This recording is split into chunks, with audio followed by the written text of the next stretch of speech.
All right, guys, it says I am live. Hopefully the video will be smoother now. It looks like it. Give me a little feedback as we get going. Let's all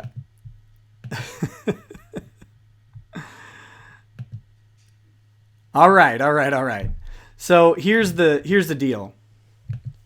I am not at home. I'm on the road. I'm using my Surface tablet, and it has much different video settings.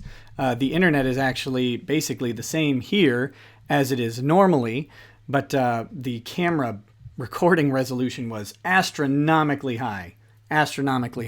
So tonight we have a treat, guys. We have a couple treats, actually. We have Patreon's response to Kevin LanDUI and Maddox. We have LanDUI's response to Weber Shandwick. And we have a stunning bombshell of a document coming straight from Maddox's mouth. We also have a certain individual named Jesse Powell Stroud who has dropped an affidavit with a rather interesting admission in it. And we are going to cover as much of this as I possibly can. Let me get the other documents pulled up here. I'm going to save these other two because they are extra secret. And you guys can't know until the time is just right what they are. So I'm pulling up the chat. I look like a Chad version of Cernovich. Oh, okay, so the weird camera angle is because this is the camera on my Surface tablet, which is sitting on a desk and then tilted back slightly. So I apologize for the weirdness of that. Let me hit a couple super chats that dropped before the stream went weird. Jeff M says, "This is terrible. Give me my money back." You tell me where to send it, pal. Gats says, Imgur.com, he has, "Is this not illegal? Can you please tell me LanDUI will get in trouble for the earlier documents?" Let me pull this up. I think I know exactly what this is, but let me make sure. Just a moment, guys. Very, very professional operation we're running tonight. Okay, so the Imgur settings,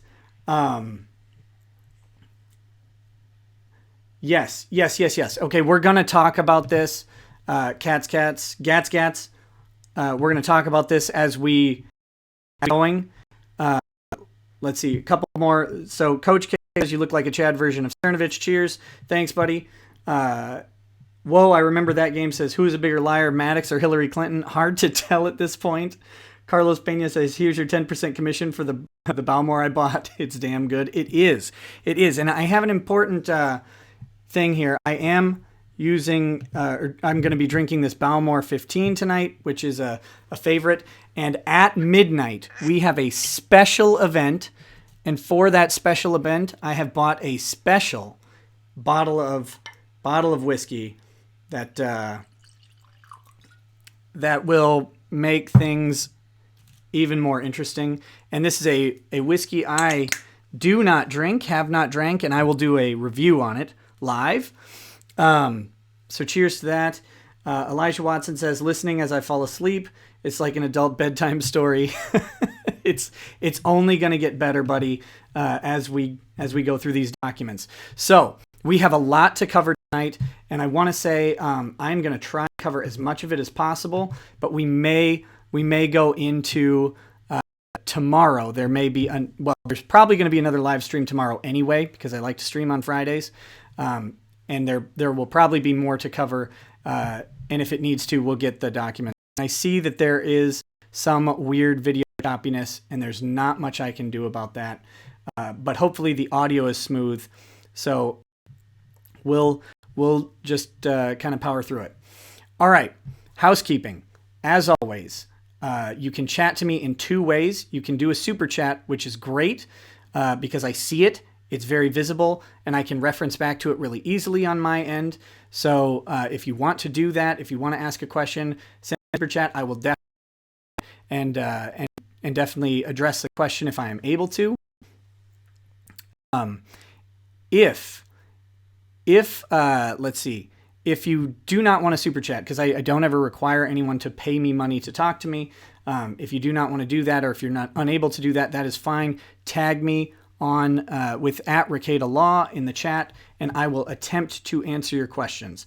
But I'm going to try and just get through as much of the document as possible tonight, and we'll see where it goes from here. So with that said, and without further ado, let's get started. So we have here a memorandum of law on behalf of defendants Patreon Incorporated and Jordan Cope in further support of their motion to dismiss and in opposition to plaintiff's cross motion. Real quick, so Joe SCPE says, how long will this stream likely go? I'm hostage at work until 2 a.m., 2 hours. Please tell me I'll have a chance to catch a drink with you after then.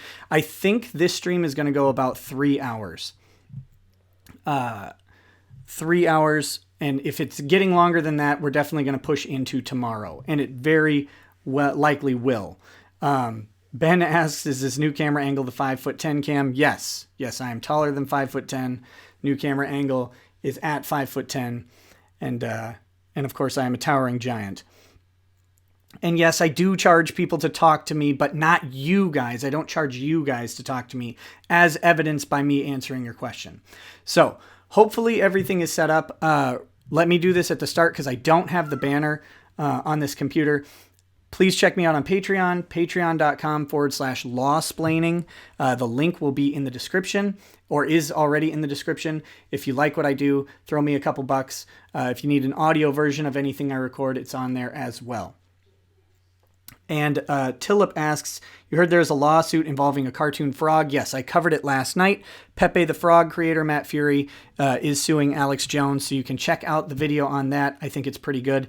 And I managed to do it in 30 minutes as opposed to 15 hours.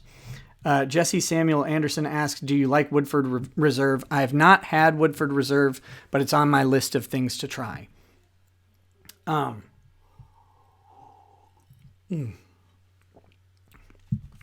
right. Gatsky says, stop telling the plebs not to donate to you. How are we going to get you more YouTube money than Maddox that way? By the way, spam 4 hours in chat. Merlot Williams, Rekieta Law, tearing apart your LoLsuit one apostrophe at a time.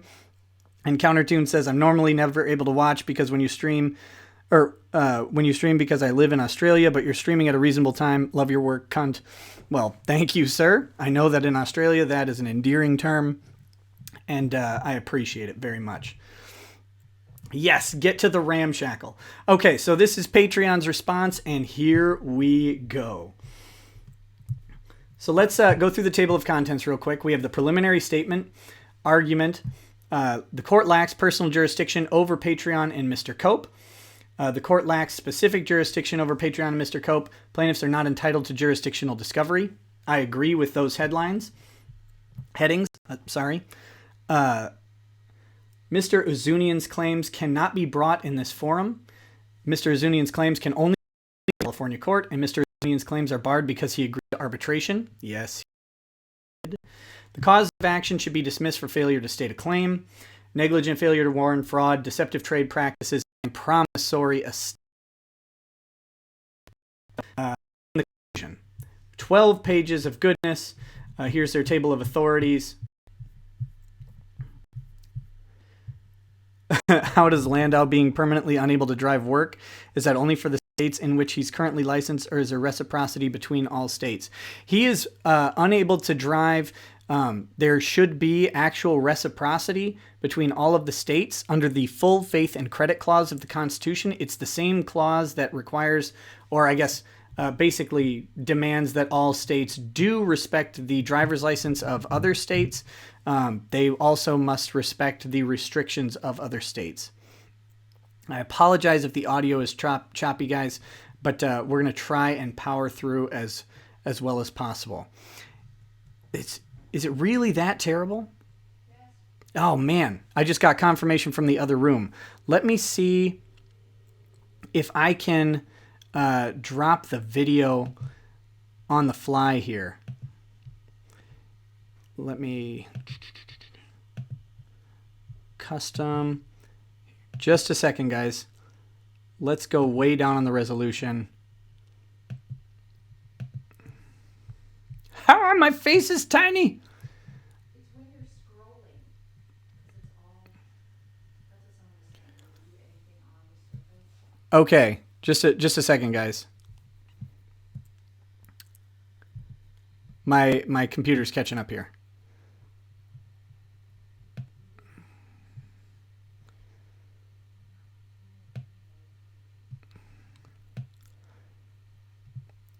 Okay. Yeah, I heard what you said. I heard you. Okay. Sorry about that. I way downsampled the resolution on this, so hopefully that will fix the video and the audio problems in one go. All right. Okay.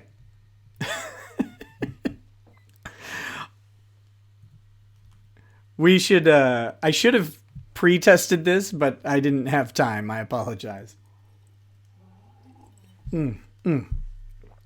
Okay, let's do this.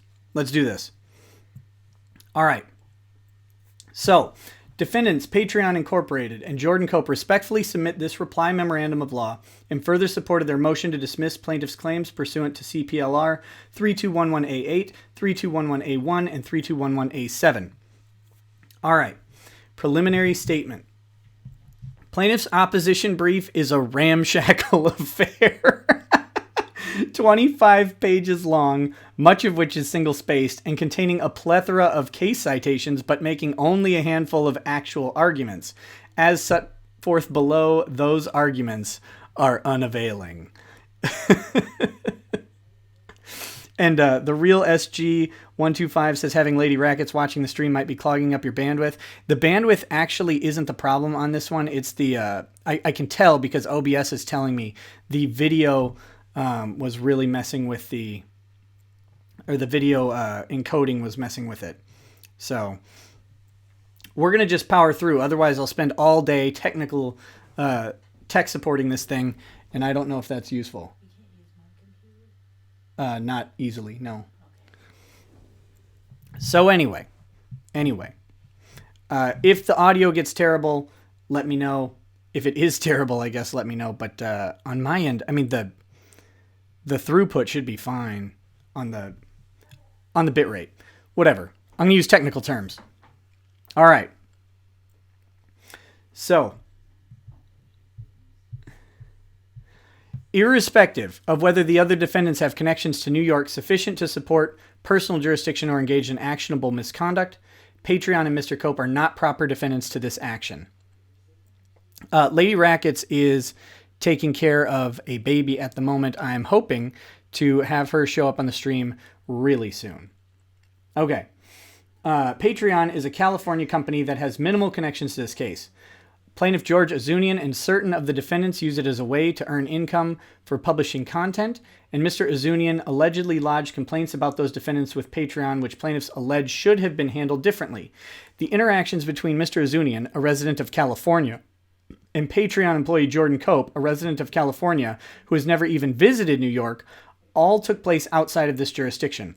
Accordingly, personal jurisdiction is lacking here, and not shutting down a user's account in response to a customer complaint about harassment purportedly occurring on websites other than Patreon does not support a cause of action under New York law. That's absolutely right. There is nothing about this which should include Patreon.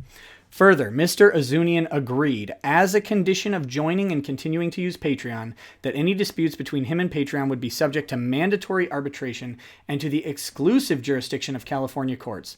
At a minimum, Mr. Azunian's claim should be dismissed in accordance with established law on the enforceability of arbitration and choice of forum clauses in click-wrap agreements. Argument. On to the argument. The court lacks personal jurisdiction over Patreon and Mr. Cope. The court lacks specific jurisdiction over Patreon and Mr. Cope. Plaintiffs claim that Patreon and Mr. Cope are subject to specific jurisdiction under CPLR 302A1. As the parties seemingly agree, this provision of the long-arm statute requires a plaintiff to demonstrate that 1, the plaintiff transacts business in New York, and 2, that the cause of action arose from that transaction of business. Defendant's memorandum of law in support of their motion to dismiss at 8. And plaintiff's memorandum of law in opposition at 8 to 9. Plaintiffs argue at length that Patreon satisfies the first prong of this test because it has users in New York and has raised funds from New York investors. But Patreon does not dispute that it transacts business in New York.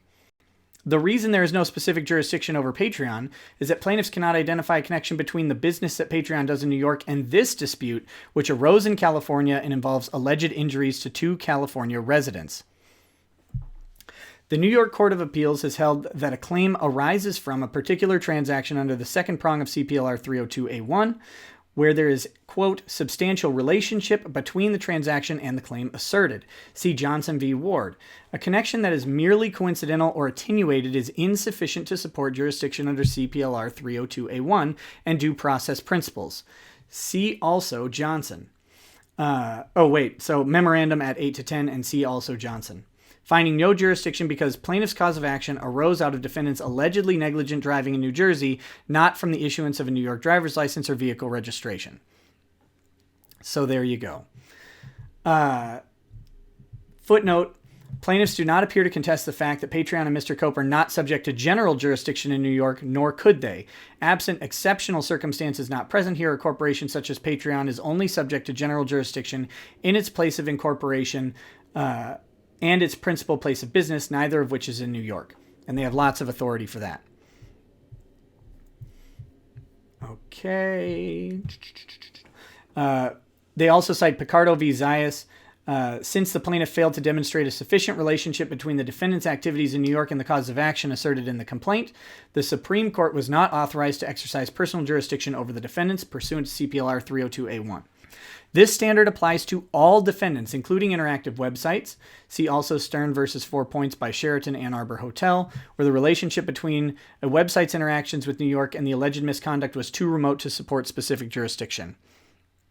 Real SG1, do you know if Patreon is defending Jordan Cope, or does that poor man have to pay for his own defense? Patreon is, the Patreon Patreon Council is defending currently both Patreon and Jordan Cope. So they are together. I assume he does not have to pay anything. Ben says, I need your legal advice. Should I have a sandwich or take the time to make ravioli? What kind of sandwich, buddy? Lady Racket says ravioli. Here, there is no nexus between plaintiff's claims on one hand and Patreon's alleged New York connections on the other hand, such as the location of its investors or interactions with its New York users. All of plaintiff's claims derive from purported misconduct by Patreon and Mr. Cope that would have taken place in California. Specifically, plaintiff's fraud, promissory estoppel, and deceptive trade practices claims are based on allegations that Mr. Azunian relied to his detriments on statements made to him by Patreon and Mr. Cope. Plaintiff's negligent failure to warn claim is based on the allegation that Patreon and Mr. Cope failed to alert them to Mr. Herrera's harassment or to the general possibility that they might be harassed. Again, can you imagine, like, if a website that you're going to use had a disclaimer, by the way, you might be harassed if you use our website. Oh my goodness. Okay, in fact, plaintiff cannot identify what the purported nexus is between their claims in New York. They can't identify anything at this point. The closest they come is the connection that since their claims, quote, involve Patreon's internal operations, how the company is structured and organized, and how it generates revenue, the second prong of the relevant long arms provision is satisfied. It is unclear how plaintiffs reached that conclusion, but they are incorrect. Which is a nice, dismissive... It's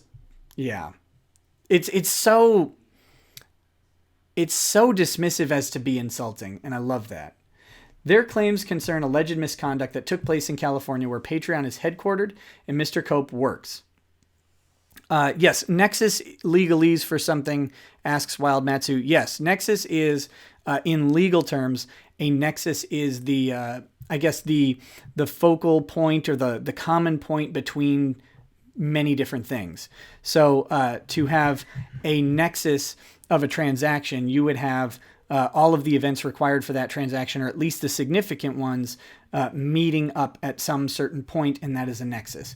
So in this case, the nexus of Maddox's complaint against Patreon specifically is that Patreon, through Jordan Cope, made some statements to Maddox. He relied on those statements to his detriment, and those statements are the basis for their claim that he should have warned them, or that Patreon should have warned him, and that he relied on some false statements. All of those statements transacted between both parties in the state of California, so the nexus of those statements is in California. I hope that legalese breakdown kind of helps. But yeah, the nexus is just the common point between elements of a transaction, to say it briefly and succinctly. Gats asks, if Maddox had a sham marriage to his wife, and if we could prove she was with another guy while married to Maddox, does that mean legally he is a cuck? I would suppose so. Okay. Okay, so the alleged misconduct that took place in California, where Patreon is headquartered and Mr. Cope works, and even if the claims did tangentially relate to Patreon's business operations, which they do not, all of those are located outside of this state. Patreon has no offices or employees in New York, owns no real property, bank accounts, or other assets in the state, and is not authorized to conduct business in New York. Memorandum at 6, affidavit of Colin Sullivan in support of defendant's motion to dismiss, dated January 12th, the Sullivan affidavit at 4. The nexus is where you make probes to harvest more minerals. And yeah, there you go. As for Mr. Cope, plaintiffs contend that personal jurisdiction would exist over him if Mr. Cope had shipped a product to New York, which presumably injured a resident. While that may be true, it is irrelevant. Mr. Cope is a customer service employee who is located in California, responded to a complaint from a California resident. He shipped nothing at all to plaintiffs, much less a product to New York. And again, alerting the judges to just how absurd it is that they even raise these arguments. Plaintiffs are not entitled to jurisdictional discovery. And this is important because any type of discovery is expensive, time-consuming, and wasteful if it is done simply to injure one of the parties. And that's what jurisdictional discovery is here. It is only intended to waste the money of the various defendants. And jurisdictional discovery would be, them providing probably protected work secrets over who their clients are, a user list from New York. And what they would ask for, I'm guessing, is a list of New York names of people who are patrons of Dick Masterson and Asterios Kokkinos. So they're honestly fishing for private data on you guys. Whoever of you may live in New York who is a Patreon of one of those two creators. And if you don't know, patreon.com/Asterios, help him with the legal bills. They are way too high for someone who has done nothing wrong. I guess Dick too. Patreon.com/The Dick Show? Dick Masterson? Someone drop it in the chat. I don't remember the exact Patreon address, but both of them are great entertainers and deserve your money either way. But if for nothing else, help them out with legal expenses because they are ridiculous. Because I am part of a coven of blood-sucking vampires, and that's just how the world works. Plaintiffs seek jurisdictional discovery, but that would be an unwarranted burden on defendants. Absolutely.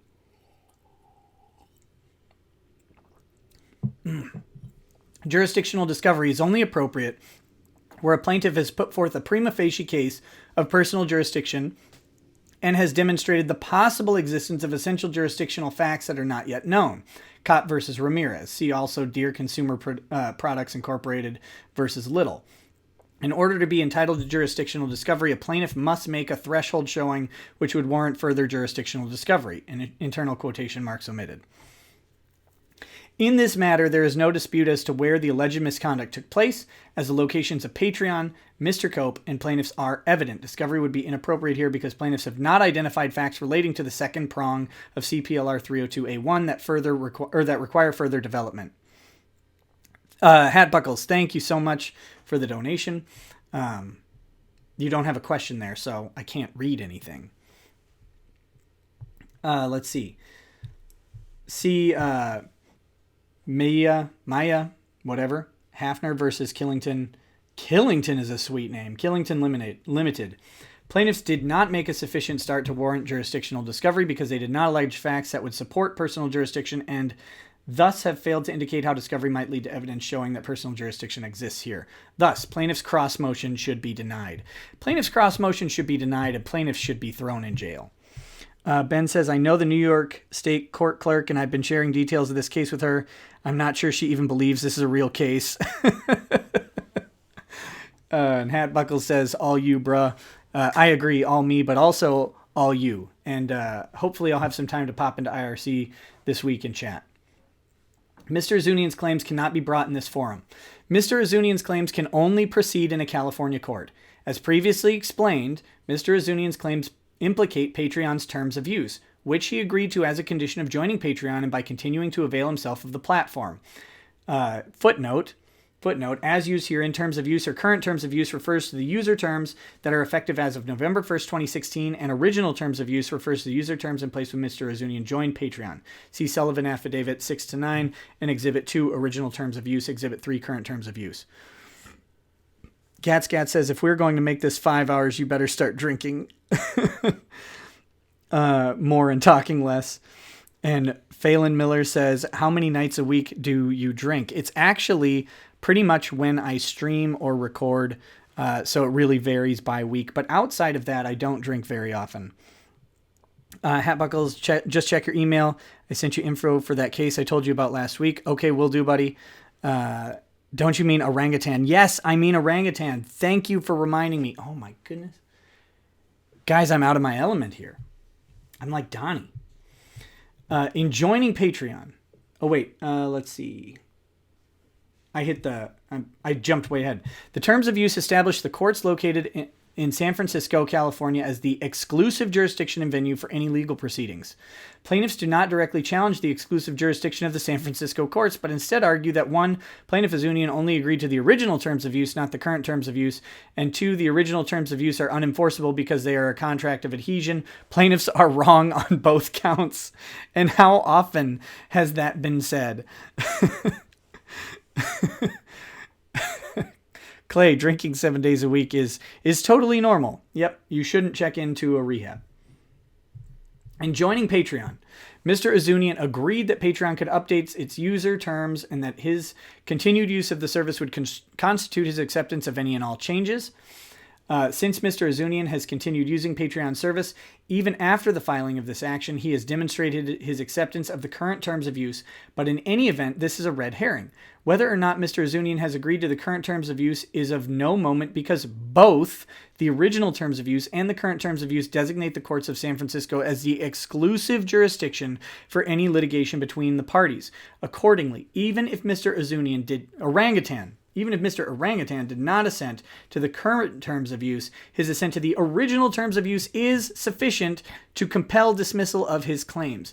And guys, I hate contracts of adhesion as much as anyone else I've ever met, but they are presumptively valid. They are presumptively valid, and the plaintiff in this case would bear the burden of showing the validity or showing the invalidity of the agreement, and they haven't done it. As for plaintiff's other argument, courts regularly enforce electronic contracts of adhesion. Yeah, I mean, literally every term of use, every piece of software you've ever bought has one of these, whether you read it or not. They have it. And they apply. And if you don't like them, you have to stop using the software. And that's just how it goes, because you could use other software. Every time you say his name right, you have to drink. Okay. So long as the parties actually formed a contract and the terms themselves are valid. See Berkson versus GoGo LLC. In order to form a contract, there must be mutual manifestation of assent, whether by written or spoken word or by conduct. Speck versus Netscape Communications Corp. Does anybody remember Netscape? It's been a while. Courts around the country have recognized that an electronic click can suffice to signify the acceptance of such a contract, and that there is nothing automatically offensive. There's nothing inherently wrong with such agreements. There's nothing automatically offensive about such agreements as long as the layout and language of the site give the user reasonable notice that the click will manifest assent to an agreement. He said, okay, legally binding. Meyer versus UberTex Incorporated. In registering to use Patreon services, Mr. Orangutan explicitly agreed to Patreon's terms of use by clicking the box next to the statement, "You agree to our terms of use," which were provided by hyperlink. Accordingly, Patreon provided reasonable notice of the terms of service, and Mr. Orangutan unequivocally signaled his acceptance of those terms. Thus, the parties' conduct created a valid and enforceable click-wrap agreement, C.E.G. Meyer, enforcing Uber's terms of service because the terms were provided in hyperlink and the user was required to manifest assent to those terms. Swift versus Zynga Game Network. User assented to application's terms of service where the terms were provided by hyperlink, and she clicked on the accept button. Number 3, both California and New York apply substantially similar rules for determining whether the parties have mutually assented to a contract term. Meyer versus UberTex Incorporated. So hilarious that they even found a case that supports the agreement on the two different laws. This is for the orangutans.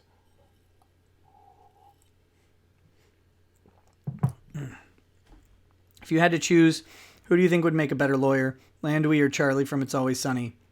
I personally feel like bird law would be more effective. At this point, anyone 1L and up is presumptively more effective than LanDUI. But, I guess. Mr. Orangutan's claims are barred because he agreed to arbitration. Even putting aside the question of venue, Mr. Orangutan's claims against Patreon and Mr. Cope could not proceed in this form because they are subject to mandatory arbitration. Though scattered, plaintiff's argument in response appears to be that Patreon's Sorry, the subtle digs at the drafting of LanDUI's document just kill me. Though scattered, plaintiff's argument in response appears to be that Patreon's standard arbitration clause is unconscionable, and that Mr. Orangutan did not agree to arbitration despite signing up for Patreon services. As noted, Mr. Orangutan agreed to the original terms of use, and through his continued use of Patreon services, the current terms of use, there are only two potentially relevant differences between the arbitration clauses in each version. Under the original terms of use, the arbitration clause empowered either party to elect binding arbitration, whereas under the current terms of use, arbitration is mandatory. In addition, the original terms of use provided that the arbitration must be conducted under the commercial arbitration rules of the American Arbitration Association, but the current terms of use provides that the arbitration must be administered by JAMS under the JAMS streamlined arbitration rules and procedures. Although Patreon and Mr. Cope maintain that the arbitration clause in the current terms of use governs this dispute, since plaintiffs attack the enforceability of the original terms of use, defendants respond accordingly. While plaintiffs provide a laundry list of complaints regarding the arbitration provision in the original terms of use, none of those provide a reason to disturb the parties' agreement to arbitrate. First, plaintiffs state that the arbitration clause provides Patreon the option of submitting the claim to arbitration. But in reality, the original terms of use gave both parties the right to compel arbitration. Courts regularly enforce this type of arbitration provision. C.E.G. Rapley versus Portfolio Recovery Associations, LLC. This is a California statute, or California case, enforcing a mutual election arbitration provision. And Kana versus American Express Company, this is a New York case, says the same thing. Same. Is bird law better than dog law? Would LanDUI have better success biting the defendants? Yes. Second, plaintiffs complain that enforcing the arbitration clause would limit discovery and would resolve the dispute in a private forum. Those are features woven into the DNA of arbitration, distinguish it from litigation in an arguably positive way. Third, plaintiffs contend that the arbitration agreement would require Mr. Azunian to waive his right to participate in a class action. Under the Supreme Court precedent, this is an acceptable provision. See AT&T Mobility LLC versus Concepcion. And this lawsuit is not a class action case, which is a good point. Why is he bringing up class action? He's bringing up an unconscionable term of the contract, and the interesting thing is, I'm guessing the terms of use had something called severability. And if you have severability, and if you have an unconscionable term in a contract, that term can be severed from the contract and preserve the rest of it, so long as severing that term doesn't destroy the intent and purpose of the contract. So in this case, even if it was unconscionable to restrict their access to class actions or their ability to participate in a class action, that would simply be severable, and the entire the terms of use would persist on without it. Maddox Lost, click on Rekieta Law live stream without looking at title. Know immediately that it's not LanDUI doc because Nick isn't calling the author a moron every 30 seconds. There are enough people involved to be a class action. Yeah, pretty much. But they're all on the defendant's side. They don't have enough plaintiffs. Okay. Let's see. Rainbow Ninja says Gats wants to hook up later and make babies. Well, sorry. I'm a one baby making person kind of guy. And I have mine, and we are very successful at it. So that's great. Let's see. Where was I? Lost my space. Finally, plaintiffs suggest that enforcing the arbitration clause would limit plaintiffs' statutorily imposed remedies such as punitive damage and attorney's fees. That complaint is nonsensical.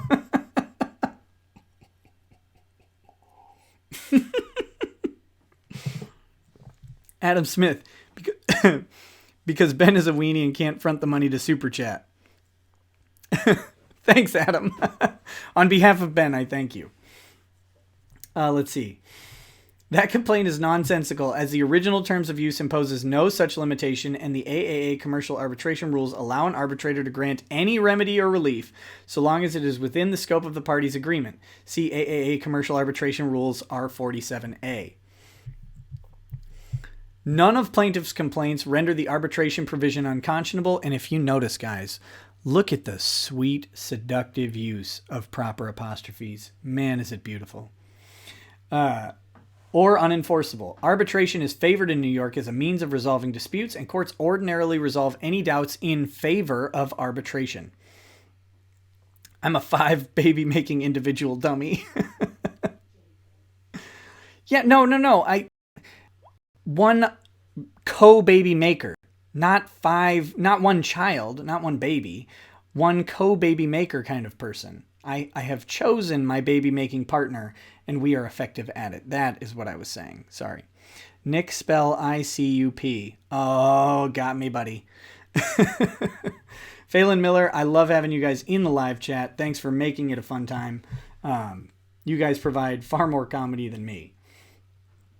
Let's see. So they have some citations. Thus, this dispute should be compelled to arbitration. And that's true. As much as you might not like it, you agreed to it. And if you don't like Patreon's terms of use, use a different platform or build your own.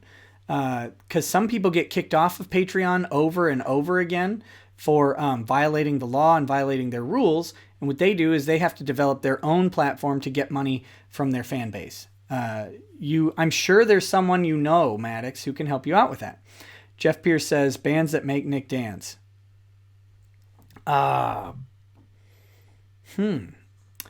T-Swizzle, buddy. T-Swizzle makes me dance every time.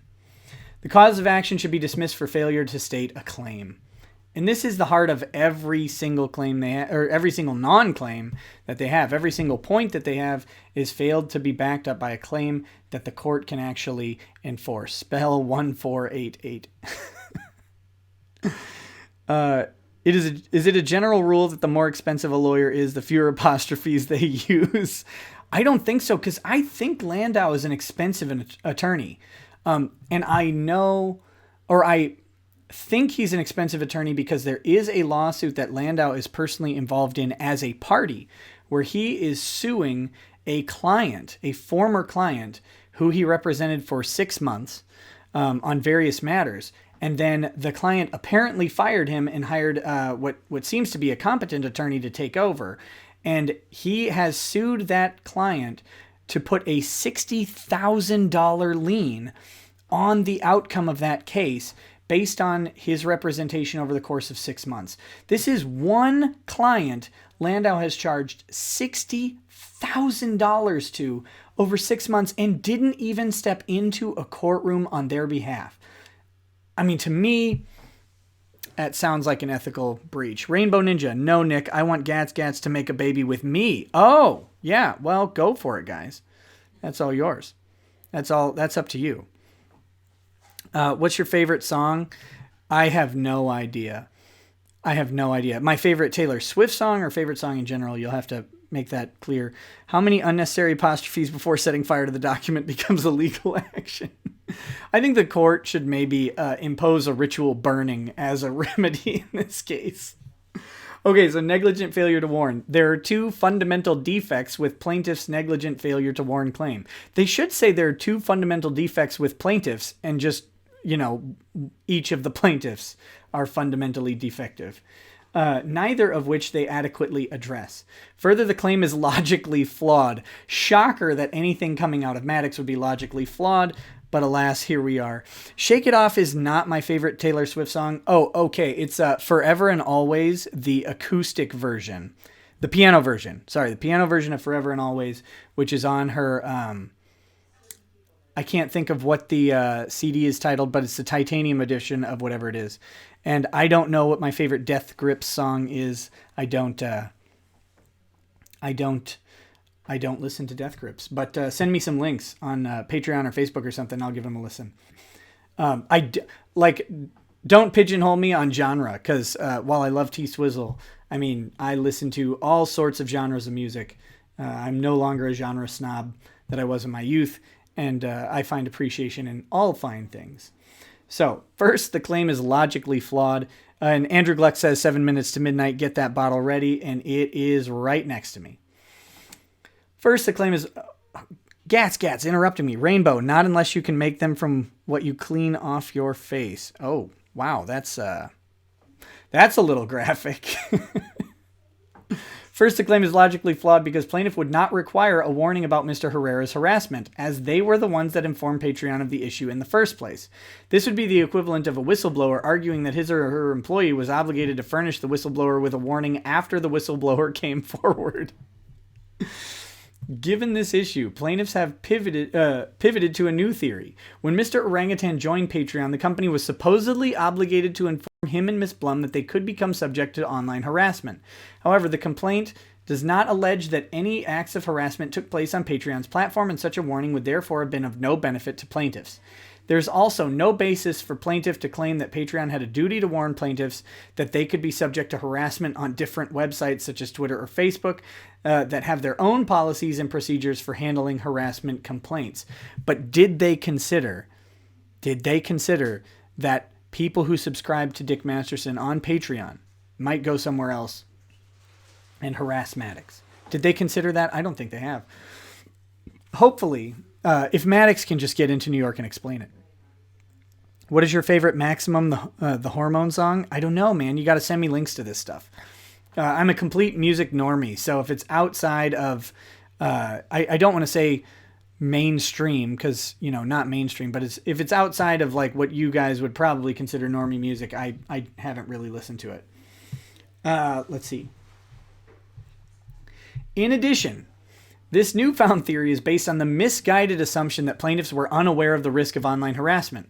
While inexperienced internet users might be unaware of this issue, plaintiffs are professional internet personalities, and they cannot credibly claim to need warning about online harassment. Indeed, Maddox has based his entire career on online harassment. As a proud founder of online harassment is Maddox. Ozchuck says, tell me I am a good boy. You are a good boy, Ozchucks. Have you been practicing your impressions? Yes, Kid Carlos, I have. Hatbuckles says, I am basically in Canada, so he loves Rush. And Alanis Morissette, don't you dare, good sir. Don't you dare defame me with an Alanis Morissette love affair. Rainbow Ninja, I'm very bendy gats. I could work with that. All right. Okay, and to the extent that they were supposedly unaware of the danger of online harassment, Patreon's community guidelines informed them of it. So, despite Patreon not being required to warn them of online harassment, their community guidelines actually do warn them of online harassment. How embarrassing is that? Those guidelines explain that while Patreon aims to promote free expression on its platform, certain of its users cross the line into harassment or bullying. If that takes place, Patreon recommends, in bolded language, that users contact your local law enforcement in addition to reporting the behavior to us. It's really ironic he likes Alanis. No. Although what we need to do is figure out a Patreon goal to get Lady Rackets to sing Uninvited live on a stream. Second, the complaint is bereft of any allegations relating to proximate causation, which in its context means that if adequate warnings had been provided, the product would not have been misused. Banks versus Makita. While plaintiffs argue that causation is typically a jury question, that would only be true where the pleadings state a viable claim. Here, plaintiffs failed to allege what steps they would have taken or even could have taken to protect themselves from online harassment. If Patreon had provided them with a more robust warning... Sorry, let me change the intonation on that sentence. Here, plaintiffs failed to allege what steps they would have taken or even could have taken to protect themselves from online harassment if Patreon had provided them with a more robust warning. Also, Mr. Azunian has continued to use the platform following his supposed recognition that Patreon's users can be subject to harassment. The courts have held that where a party continues to use a product after he knows or should have known of a defect, he cannot establish proximate causation between his injury and a failure to warn. Guys, if anyone is curious why Patreon has not canceled Maddox's account, it was because he was digging the grave of his own claim, and they let him do it. Superior Court of Queens County, October 27th. That's Inzarilla versus the American Tobacco Company. See also Nutting versus Ford Motor Company. Use of a product following knowledge of a defect is inconsistent with causation. Aria says, 2 minutes to midnight, sing us some Iron Maiden. I'm not singing some Iron Maiden. Sorry, guys. As for Miss Blum, she is not a Patreon user, and the company has no way to contact her. Accordingly, the company's purported duty to warn does not extend to her. See Liriano versus Hobart Corp. Manufacturer's post-sale duty to warn depends on a number of factors, including the burden of proving a warning. Not the CIA says, how did the collapse of the USSR affect the world economy? That's a good question, and I am not drunk enough for economic discussion. But I will say positively. Let's see. In the long term, positively. Communism is bad, y'all. Ask Larry Blydner about communism. He will tell you all about it. That's at That Larry Show. And you definitely should. Check him out. His voice is magic. If he read me the phone book, I would listen. Araya says, can I sue you for promissory estoppel? Probably. You wouldn't win, though. Jeff Pierce says, sing Iron Maiden like we asked. Guys, I don't know the lyrics to any Iron Maiden songs right now. Real communism has never been done. I know they just keep trying and failing to do it, and eventually they'll get it right. Whoa, guys, it is time. It is midnight. It is 12 a.m. That means that tonight a very special event has occurred. Lady Rackets has turned 25 years old. And Lady Rackets needs a giant happy birthday from the chat. So if you guys would please spam the chat with happy birthday to Lady Rackets for me, I would much, much appreciate it. If we give you the lyrics in the chat, will you sing? I won't know the melody. And no, I will not sing Iron Maiden tonight. Sorry, guys. I'm just not going to do it.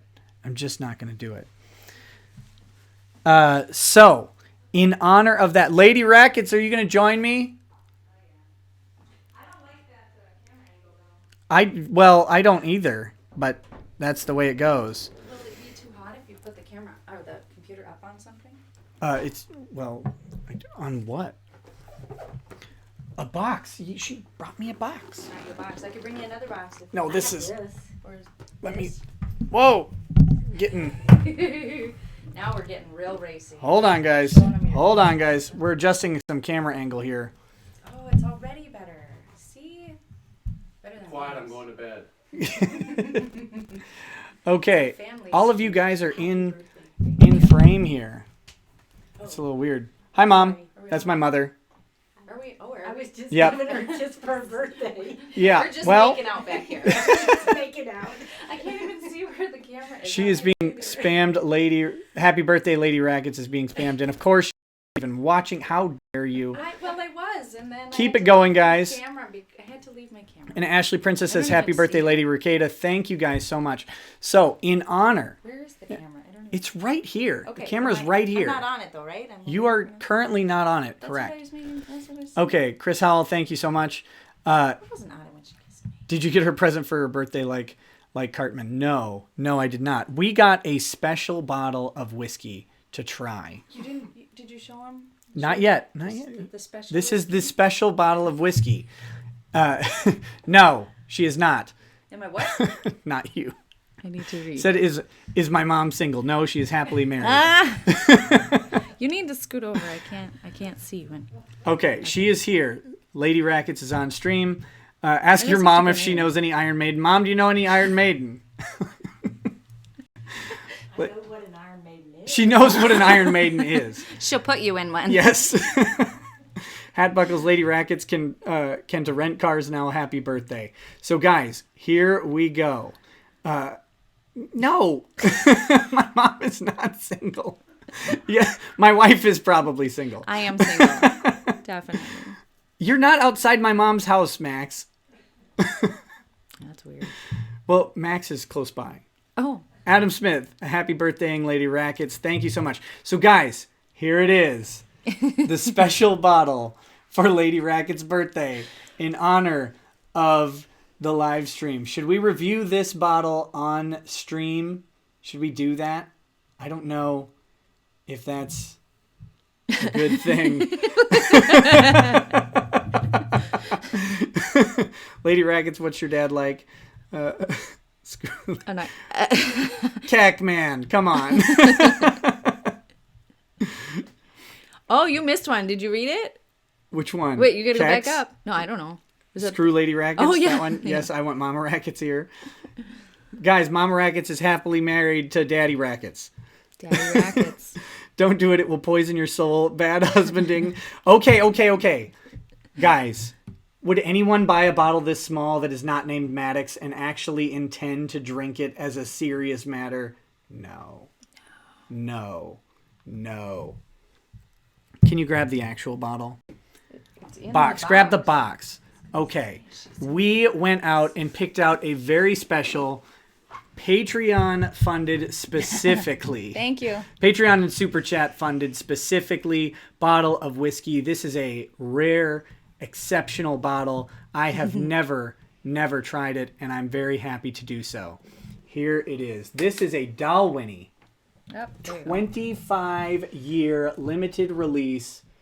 There are less than 6,000 of these bottles in existence total. Is Daddy Rackets single?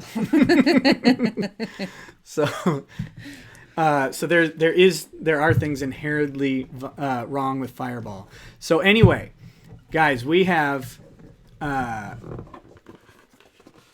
this Dalwhinnie. Don't break it. Sorry, I'm not trying to block out Lady Rackets. No, yeah, you are, but don't break it. Don't break it. Yes. We are going to try this live on stream and give you Mr. and Mrs. Rackets reviews of this whiskey. So I am not a professional reviewer. neither of us are professional reviewers.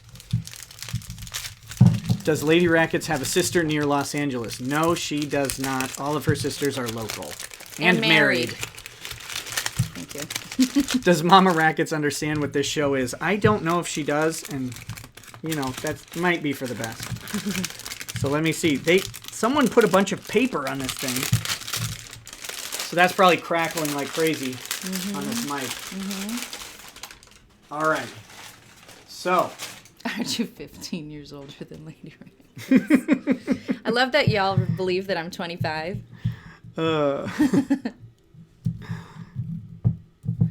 How old am I? I am 36. Yeah, 36. I don't even know how old I am. Do you understand what this show is? No. Not at all. Is Granny Rackets single? Uh, Sort of. She is widowed. yeah. She is widowed. Let's see. So this is the Dalwhinnie. It smells good. Oh, it smells terrific. You have to have at least one single family member. I don't care about age and gender. Yeah, I do. I think technically my sister is single. Well, I think she's dating someone. She's not married, though. Yeah, she's dating someone. Lady Rackets, is Nick at least adequate in bed? Wow, that's a personal question. That's personal. I don't know if I could. This is a Let me help family you. show. Keck, we have 5 children.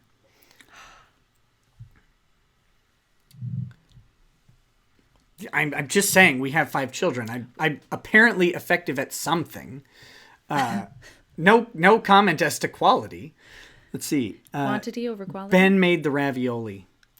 That's right. That's right. She's in Nicaragua, Ellen. Okay, so I'm going to finish my Bowmore, and she is going to take the first. The first. I'm not wearing that tonight. Gats. That was to Gats. Says, "Can you feel the love tonight?" Gats says, "Can you feel the love tonight?" I think Gats wants us to sing. Can you feel the love tonight? I'm still waiting for happy birthday. Hold on. I'm not. Jeez, we're still in the middle of the whiskey review. Oh yeah, I forgot. Okay. All right. You wouldn't even believe how good this smells. Ooh. Okay, try it. I'm trying. We're wasting a bunch of time here. My bad. Okay. How are babies formed? Synthesis. Well, when a man hugs a woman, there's a chance that they will get pregnant. That's good. Do I have to pour my own glass? Wow. Probably should. Pour my own glass. Hold on. Yeah, I mean, it's still... I think I've had smoother. Like, it's still... Whoa, there goes the worm. Do y'all know that it kind of warms? I don't know. That's good stuff. Lady Racket say he's fleeing the interview. Also, happy birthday. He's fleeing the interview. Is Baby Racket single? Clegg. Hey, no. Clegg will come nowhere near my... I will kill people. Nowhere near my family. Kill people. Okay. Does Lady Rackets play Warhammer games with you? I don't. I haven't gotten into the Warhammer thing. He did introduce me to Ender's Game, though. Ender's World. The Ender universe. The Ender universe, yeah. And I love the Shadow series and Ender and all them. All right, guys. I could read Scott Card all day. Night.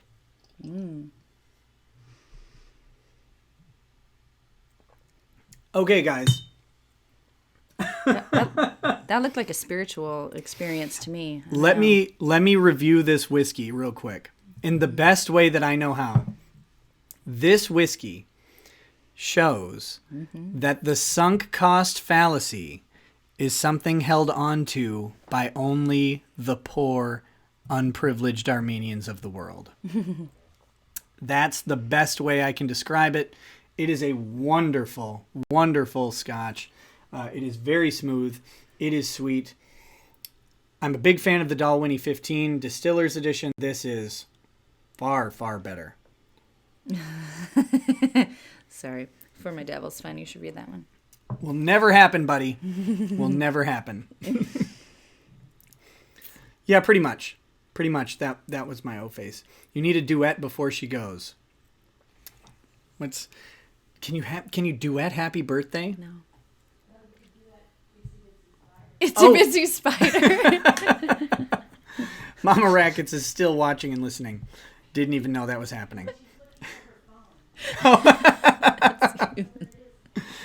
Oh my gosh. Okay. Jeez, how screwed is Maddox? Maddox is infinitely screwed. We're going to get back to the document in a second. I really wanted to take this break to wish Lady Rackets a happy birthday. I love the heck out of her.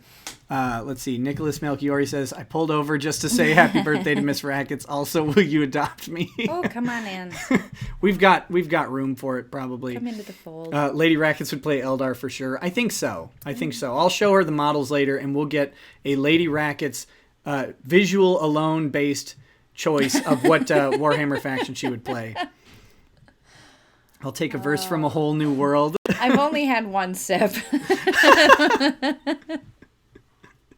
Let's see, what is it? I can show you the world. I can show you the world. Why are you doing Shining, shimmering, splendid. Tell me, Racket, since when did you last let your heart decide? There's something wrong with you. Your turn. No, it's still yours. Is it? I can What's open your next? eyes, I think. I can open your eyes, take you wonder by wonder, over, sideways, and under on a disturbing Disney song. Keep going. You sing Oh, like the is it- whole first Well, big chunk. jump to your part. No, I can't carry this. keep going. I can't carry this. A whole new world. This is. I don't remember how hers starts. All right. Wait. Okay. I don't know. My name is not Finnish. My name is Polish. Where is your what's your part? I can't think of how it starts. Is it Unbelievable Sights? Okay. Oh, it could be, yeah. Do it. I'm Do it. thinking. I gotta get the words in my head. She. I need like my phone with the lyrics. Oh my goodness. Give me the lyrics. Oh, she'll look it up. Fill time. I'm gonna keep reading. She will find the lyrics. Stop. This is not Iron Maiden. You disappointed me. You guys are the best. Someone record this. Number one. This will stay on YouTube. You don't have to record it. Called? It's called A Whole New World. Oh yeah. Oh my goodness. She said she only had one sip, but she was low key drinking the whole bottle. You threw me. I can't believe you did that. All right. Okay. Let's. I'm gonna keep reading while she finds this. Fraud. Plaintiffs cannot identify any actionable misrepresentations or omissions by Patreon or Mr. Cope because the three statements at issue are either not alleged in the complaint to be false or are non-actionable statements of future intent. While Okay. the Dresden 101, Nick Rackets is a better singer than Peach Saliva confirmed. Whoa, I'm not stepping on any toes. Whoa. Peach is a fantastic singer and probably a far better performer than I am. And you should all watch her Twitch streams. You have to sing the next part so that I can get in on the right key. Okay, where am I? You're A Whole New World. A whole new world, a new fantastic point of view. No one to tell us no, or where to go, or say we're only dreaming. A whole new world, a dazzling place I never knew. But when I'm way up here, it's crystal clear that now I'm in a whole new world with you. Now I'm in a whole new world with you. Unbelievable sights, indescribable feeling, soaring, tumbling, freewheeling through an endless diamond sky. A whole new world. Don't you dare close your eyes. 100,000 things to see. Hold your breath, it gets better. I'm like a shooting star. I've come so far. I can't go back to where I used to be. Can we stop now? We can stop now. I think we can stop now, right? Sorry. Thanks. Okay, sorry guys. You demanded, we delivered. We I delivered. apologize. Except we don't deliver on Iron Maiden. This would outsell Maddox's comedy album by a lot. Comedy? Oh, come on. Okay. Back to the document. Am I off the hook now? I think you're off the hook. Okay. All right. For my devil. Yes. Yes. So thank you guys for indulging me on this birthday for my lovely wife. But we have documents to cover. Okay. All right. So while plaintiffs repeat the allegations in the complaint with a particular focus on the claim that Mr. Cope is not a member of Patreon's Trust and Safety team, that does not assist them. Sing the song of Slanesh. Okay, let's see. That does not assist them. According to the complaint, Mr. Cope informed Mr. Azunian that he would convey the latter's concerns to the head of the Trust and Safety team and that he would inform Mr. Orangutan of the team's decision.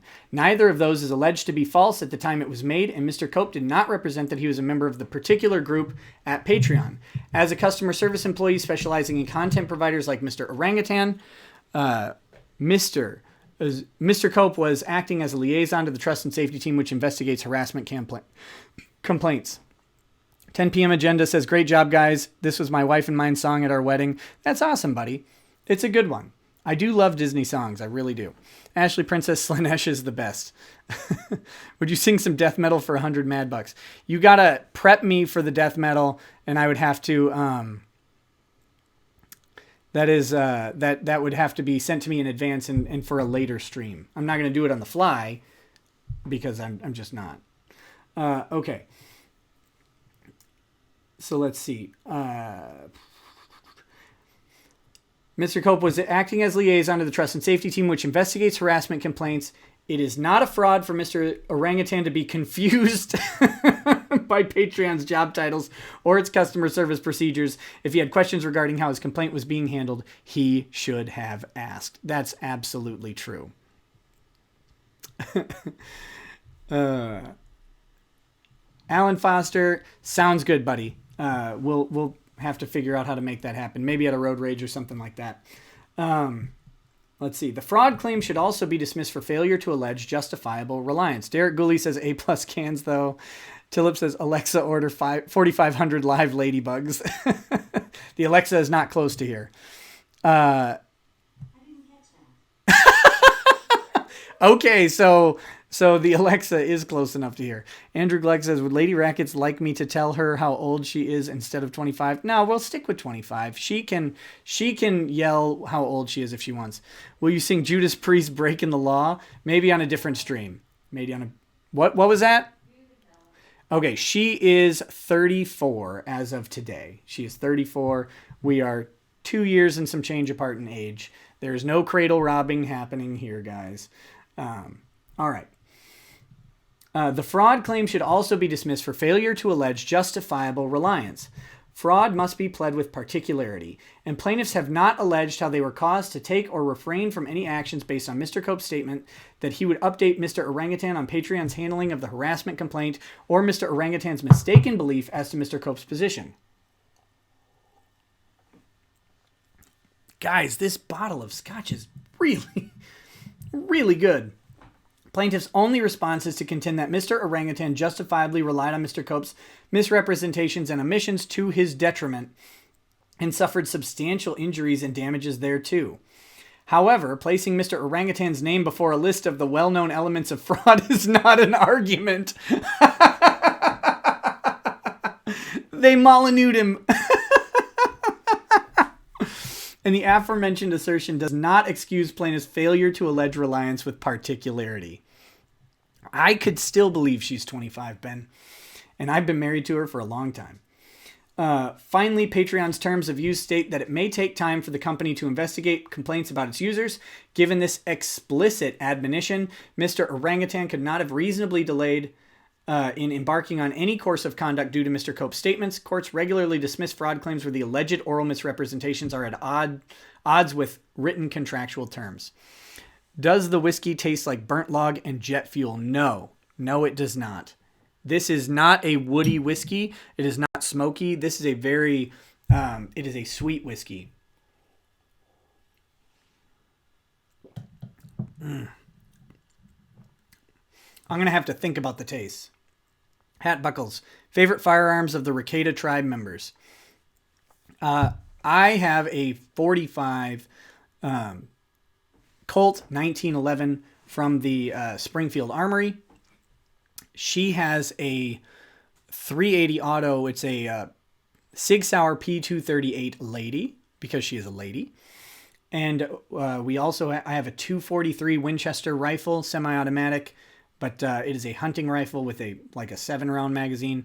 And I have a Sig 516 Patrolman, which is a 30-round AR-15 style 5.56, and it is one of the most fun things to shoot I can imagine, beyond something that's full auto.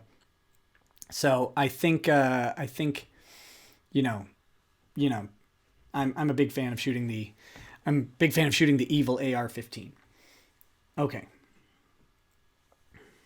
Let's see, where are we? Okay. Let's see. Finally, finally, Patreon's terms of use state that it may take time for the company to... Oh, wait, I read that already. Sorry. Deceptive trade practices. Plaintiffs originally attempted to allege a claim under the Federal Trade Commission Act, which lacks a private right of action. Although there is no clear statement on this point, it appears that plaintiffs have conceded that the claim was improperly brought. But importantly, they argue it anyway. And this is a tactical choice. You obviously would make the argument even though there is no claim, you make the argument against it. Mama Rackets is not a fan of guns. Let's see. M777, 155 millimeter is the most fun thing to shoot. That probably. Derek Gooley, I have a Springfield Armory Colt 1911 45. If you think that means I don't know anything about guns, I have to disagree with you, buddy, because that's what I actually own. Okay. Deceptive trade practices. While there are multiple deficiencies with plaintiff's general business law 349 claim, the only one they address is whether the alleged misconduct is consumer-oriented. Even if the misconduct at issue was directed towards consumer at large, as opposed to the two plaintiffs, as alleged in the complaint, the claim should still be dismissed. So, look it up, pal. There's a Springfield Armory version of a Colt 45 1911. I can't remember. I think I have the Rangemaster, if you want to know the specific model number. A consumer has standing to bring claim under the statute only if he or she was deceived in New York. Citing Goshen versus Mutual Life Insurance Company. See also Amalfitano versus Sprint Corp. Requires that the transaction in which the consumer is deceived must occur in New York. I'm partial to shotguns myself. I'm a glutton for sore right shoulder. I just made it from Egan to Stacy in 35 minutes to watch this. Thanks, Bookham Dano. Thoughts on a Midwest dickhead gun range meet when the weather is warmer? That sounds fantastic. Derek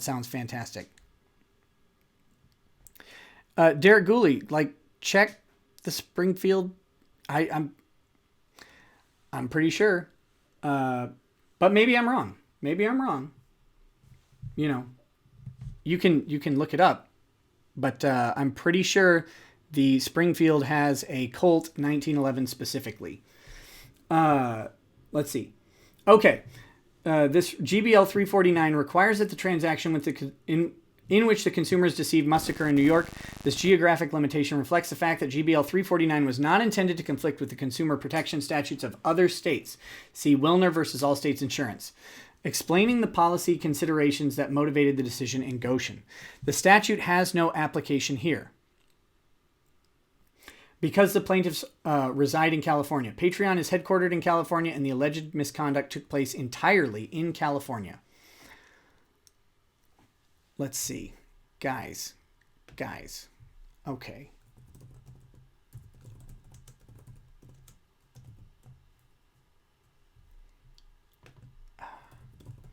Don't make me do this.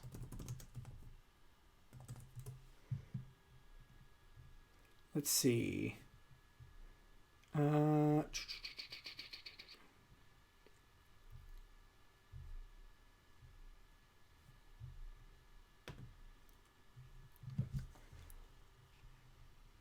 Maybe the gun store was wrong. Let's see. So range officer is what I have.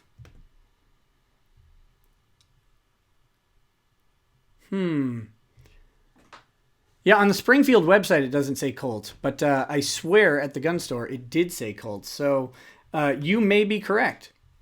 And I am happy to be proven wrong on things. And I am not ashamed to be incorrect in my knowledge, but I swear it was a Colt 1911 Springfield Armory. So I apologize if I am incorrect. But it was marketed as a Springfield 1911 or a Springfield Armory Colt 1911, 45 auto, 45 ACP. I don't remember. What even is a gun? I don't know at this point. I apparently am questioning all of my former beliefs. Okay. This geographic limitation reflects the fact that GBL 349 was not intended to conflict with the consumer protection statutes of other states. The statute has no application here because the plaintiffs reside in California. Patreon is headquartered in California, and the alleged misconduct took place entirely in California. Given that the plaintiffs have not alleged that Patreon or Mr. Cope made any misrepresentations or omissions, there's also no deceptive conduct that could support a GBL 349 claim. Further, plaintiffs have not alleged how Patreon's purportedly deceptive conduct caused them an injury, which is another reason the claim is deficient. Promissory estoppel. And Derek, no problem, man. I'm glad you had me look it up. I don't like being incorrect in things that I say. And like I said, I'm happy to make corrections when I'm wrong, but I am a little angry that I was mismarketed to by the gun store and thus making me be incorrect on a live stream. So I'm going to sue them for $22 million. Promissory estoppel. With respect to the promissory estoppel claim, plaintiffs do not respond to any of defendants' arguments, choosing instead to parrot the allegations in the complaint. As explained, the claim should be dismissed because plaintiffs have not alleged a specific promise and they have not pled facts to show reasonable reliance or actions taken to their detriment. That's true. Conclusion. Ban all guns. Only government officials should have guns at Rekieta Law. Conclusion. For the reasons stated herein, plaintiff's complaint against Patreon and Mr. Cope should be dismissed in its entirety pursuant to CPLR 3211A8, 3211A1, and 3211A7. Alternatively, Patreon respectfully requests that this court issue an order compelling Mr. Orangutan to arbitration. Uh-oh. See, here's the funny part about that. Here's the funny part about ordering orangutan to arbitration. If the New York court orders orangutan to arbitration, I cannot say this word. Kid Corolla says, I found a gun listing as Springfield Armory 45 Colt Pistol ACP. Yeah. And then, let's see, by the beginning of 1917, a whole lot of 1911 pistols have been delivered to the U.S. Armory, Armed Forces by Colt Firearms Company and the U.S. Government Springfield Armory. Filing motion to have a Rackets fan meet up at a karaoke bar. That sounds great. By the way, range officer slides and barrels are made in Brazil and assembled in the U.S. That's cool. Mine works well. That's all I know. It works well, and I like the feel of it. And the heft of the gun reduces a lot of the recoil. My wife's 380 kicks harder than the 45 does. So anyway, okay, alternatively, so if the court in New York orders and compels orangutan to arbitration in California, it is likely that orangutan would have to pay when he loses in arbitration for Patreon's attorney fees, which makes this just a funnier conclusion than it already is. Guys, they're asking for a court order to force Maddox to pay for their attorney's fees in California, and they might win attorney's fees in New York as well. My gun is a home and I'm traveling. I don't need a license. Don't make me make you focus. You don't have to. We have finished the response of Patreon. It is a great response. It is completely dismissive. It is completely dismissive of Landau's document, as it should be. His document has no place in a court of law. It is nothing but pointless conjecture and way too much of it. Speaking of pointless conjecture and way too much of it, we have the LanDUI response to Patreon. Or no, Weber Shandwick. Taurus Raging Judge Magnum for the win. That's a large gun, buddy.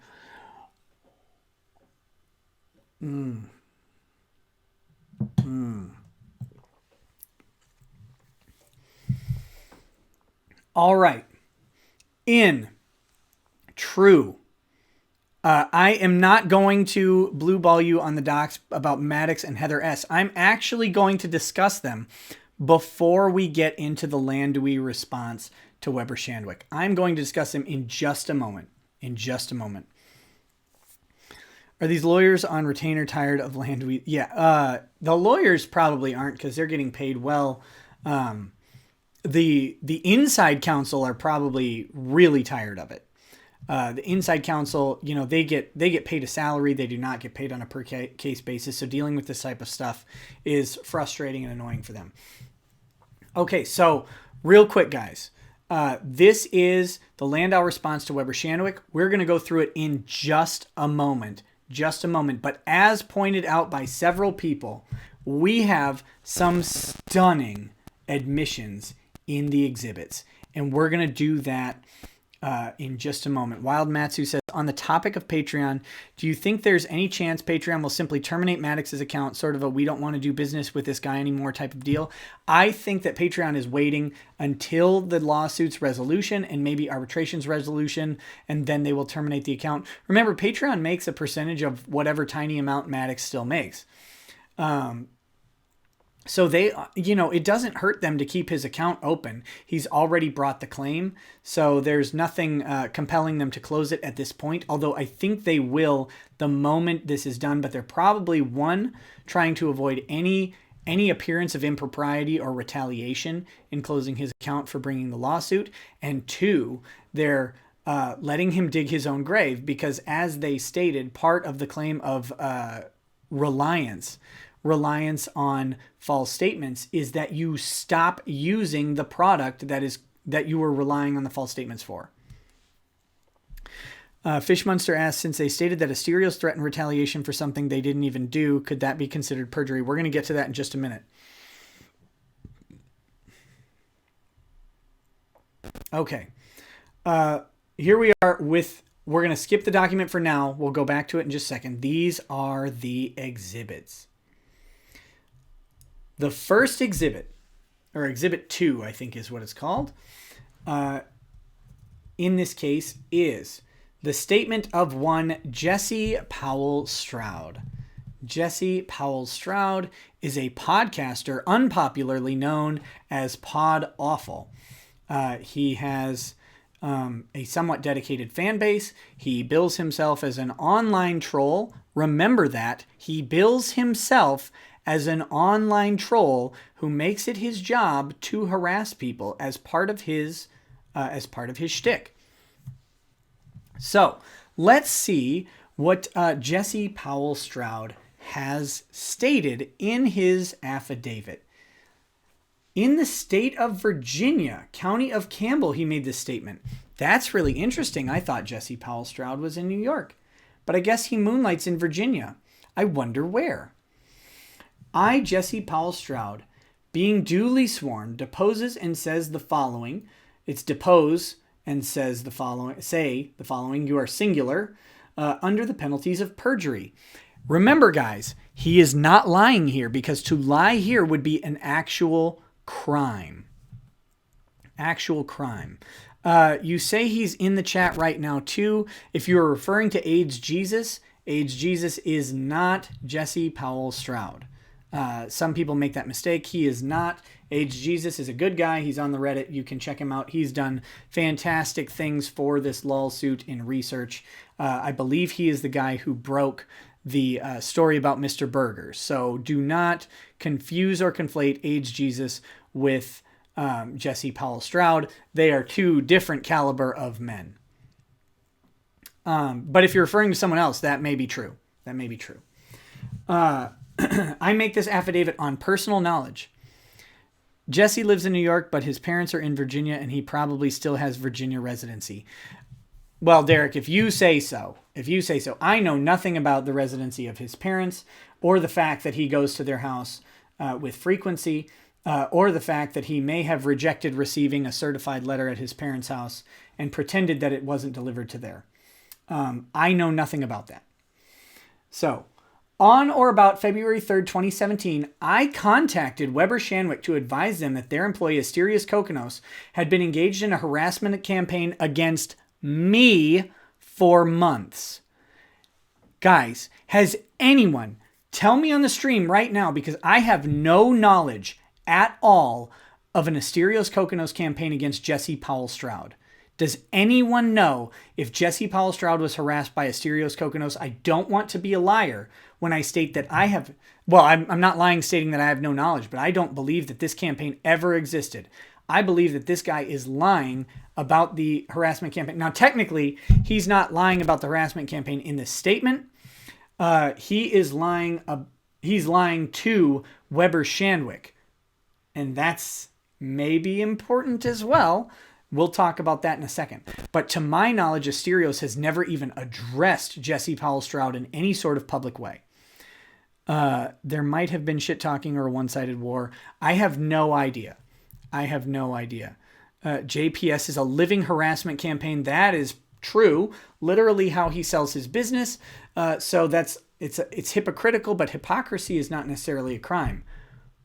But something else might be.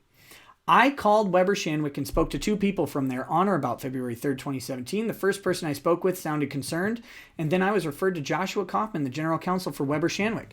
The call with Mr. Kaufman from Weber Shandwick lasted nearly 20 minutes. I fully explained the foregoing actions Asterios Kokkinos had engaged in against me to Mr. Kaufman, which he hasn't alleged any foregoing actions against him. They are not laid out in this document. They're not laid out elsewhere in this lawsuit. And yes, Fahuku Gods, the entire LoLsuit is a harassment campaign. That is absolutely true. Following my conversations with Mr. Kaufman, Weber Shandwick and Mr. Kaufman were fully informed of all actions Kokkinos took against me, not Maddox, me. To my knowledge, they failed to take any action against him. That is from Jesse Powell Stroud. I would like to bring up a New York statute that I'm sure Jesse Powell Stroud is familiar with. Let's take a look at what it says. Here we are. This is a criminal statute. It is stalking in the 4th degree. A person is guilty of stalking in the 4th degree when he or she intentionally and for no legitimate purpose engages in a course of conduct directed at a specific person and knows or reasonably should know that such conduct, 1, is likely to cause reasonable fear of material harm to the physical health, safety, or property of such person, a member of such person's immediate family, or a third party with whom such person is acquainted. I know Jesse Powell Stroud is familiar with this one because he has harassed family members of fans of The Dick Show, specifically and proudly and boastfully. And why do you think he doesn't have a Patreon anymore? What does Jesse have to do with anything pertaining to this lawsuit? I think he's trying to inject his brand into it because it's the only way he could possibly get any more viewers. But I don't know. I am Coach Cake. I cannot switch the window that's showing up on the stream to live chat. My chat does have everything on it in the pop-out window, but for some reason I cannot switch the OBS to live chat. It only shows the top chat. I don't know how to figure that out. Okay. Number 2, causes material harm to the mental or emotional health of such person where such conduct consists of following, telephoning, or initiating communication. It almost seems like maybe I have been called several times during live streams by Jesse Powell Stroud or his ilk. But I don't know. Because I never answer the phone. Or contact with such person, a member of such person's immediate family, or a third party with whom such person is acquainted, and the actor was previously clearly informed to cease that conduct. Just in case you're watching, cease that conduct. I don't really care for it. I will never answer your call on a live stream. Don't be silly. Finally, number 3, and this is perhaps most pertinent here, is likely to cause such person to reasonably fear that his or her employment, business, or career is threatened, where such conduct consists of appearing, telephoning, or initiating communication or contact at such person's place of employment or business, and the actor was previously clearly informed to cease that contact. The only element of this crime that I don't know has occurred is the last one. I don't know if the last one has occurred. I don't know if Asterios ever told Jesse to stop contacting his place of employment, or if Jesse subsequently contacted his place of employment. But guys, this person has admitted to the elements of a crime if Asterios had asked him not to contact him at any point, or to contact, his persons or his employers or anything like that, his associates. So just so we know, who we're dealing with. This is someone who routinely engages in these criminal activities as part of his business platform. Now, there's one thing about making videos about people, making fun of them, sure. But contacting their employer or trying to destroy their business might amount to a crime in the state you're in, buddy. You should probably look into it. And again, in case there's any confusion, you can stop any harassment against me right now. This video serves as notice if you're watching. No, it serves as notice either way. So you are clearly told to cease and desist any of your negative statements against me. And Asterios should probably make a statement to him, but Asterios' lawyer Greenberger can figure out what to do with that. But here you go, guys. He is clearly contacting Asterios' workplace. Remember, he said this under oath. He admitted to these facts. What does the PS stand for? I don't know. Oh, Madcuck says piece of poop. And Oza Pliskin says 18 USC 241 might also apply depending on the protected status of employment and free speech. I am not familiar with the statute, so I'm not going to comment on that, but it's very possible. All right. Exhibit 3. This is the statement of George Orangutan. I, George Orangutan, being duly sworn, depose and say the following under penalties of perjury. I am one of the individual plaintiffs in the above entitled action. I am familiar with all of the facts and circumstances in this action. I make this affidavit on personal knowledge, and all of the documents annexed hereto are true copies of the original documents. Annexed hereto as Exhibit A are true copies of the emails that I exchanged with Weber Shandwick and Joshua Kaufman from February 22nd, 2017 to March 2nd, 2017 in regards to Asterios Kokkinos' online harassment, trolling, and bullying campaigns he perpetuated against me and others as referenced in plaintiff's complaint at paragraph 63 to 69. In these emails, I also notified Weber Shandwick and Joshua Kaufman that Kokkinos recorded some of his segments after hours at Weber Shandwick using their equipment. That's weird. I don't remember Maddox saying he contacted Weber Shandwick. Does anyone remember that? Jesse Paint Chip Snacks. Jesse called you. When did that happen? I binged every LoLsuit video over the past few days and never saw any of that, though I admit I fell asleep a few times watching at night. I don't know if it was him specifically, but I received a barrage of phone calls during a couple of the live streams. So let's see what this next statement says. I posed as a journalist named Heather when I corresponded with Mr. Kaufman in an attempt to keep my complaint and identity private, so Kokkinos retaliated against me. Just kidding, guys. I was only pretending to be cis. I'm actually trans. And all of you trans people should be offended that Maddox is appropriating the transgender status that you enjoy and deal with on a day-to-day basis without having to deal with any of the detriments to being trans that society places upon you. Absolutely disgusting and offensive that he would do so. Why didn't he pick a male fake journalist to impersonate? Weber Shandwick and Mr. Kaufman were fully informed by myself, lying to them, lying about who I am, what my job was, and others as to Mr. Kokkinos' abusive conduct and harassment. Guys, didn't we find out that there is a Heather S. working at Condé Nast? Isn't that a real person? Like, there is a Heather S. who is a journalist at Condé Nast, if I remember right. Let's see what the law has to say about this.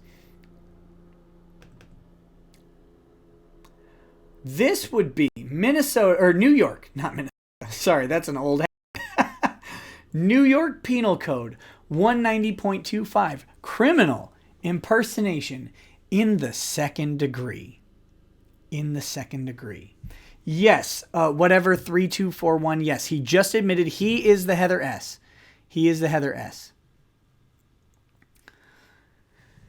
A person is guilty of criminal impersonation in the second degree when he, which they assume the gender on, which is very offensive, how dare you, New York, impersonates another and does an act in such assumed character with intent to obtain a benefit or to injure or defraud another.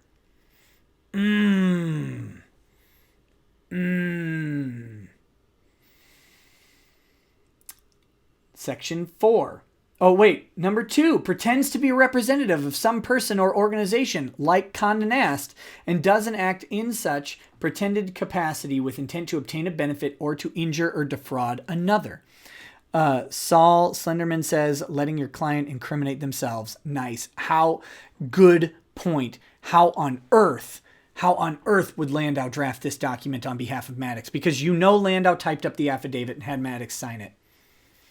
Which means also, by the way, that LanDUI had constructive knowledge that Maddox was lying. He gained it at some point prior to this affidavit being drafted, and I would wager he knew the entire time he was fronting the lie. I can't prove it, obviously, but this guy needs to be disbarred at this point. Does Condé Nast have a nasty case against Maddox? No, the state of New York needs to haul Maddox in on criminal charges.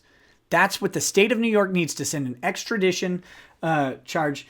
So this is a Class A misdemeanor. Okay, so they're not going to extradite Maddox on a Class A misdemeanor. But if he ever sets foot in New York again, there should be a warrant out for this. Perjury from previous submissions much? Yes, we're going to talk about the perjury from previous submissions in just a second. Let me read one more thing.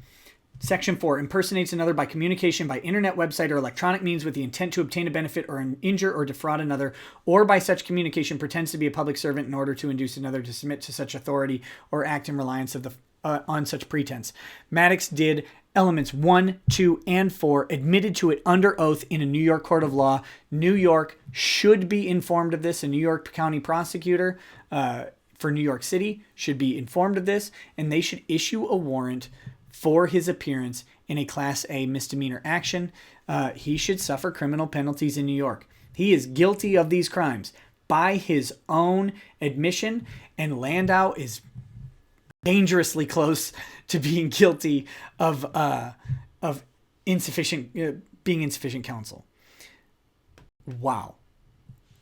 Gatsgat says maybe all documents disseminated on Xeroxed information sucked all clarity from orangutan's compiled knowledge. P.S. read capitalized letters.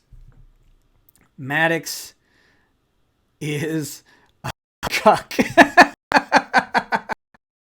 Oh, thanks, buddy.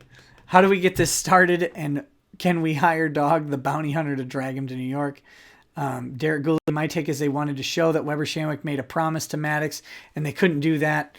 I'm losing this. And they couldn't do that if he'd never had direct contact with them before. Can LanDUI get out of this by claiming he is in fact a canine? Yes. The state laws of New York, I don't believe, apply to canine, especially with regards to misrepresentation issues. So if this sees the courtroom, Maddox could get arrested while he is there. This is already on record in New York. It is possible that he gets arrested or issued a citation in New York. Frankly, here's the interesting thing. Maddox has counsel in New York who is accepting service on his behalf according to the stipulations listed. It is possible, I'm not familiar with the rules of New York criminal procedure, but it is possible that Maddox could be served through his attorney in New York. Can LanDUI, and we know it's convenient for Maddox to show up in New York. Why else would he sue there? Absolutely. He has asserted over and over that it is a proper forum. No, nothing ever said a dog can't be a lawyer.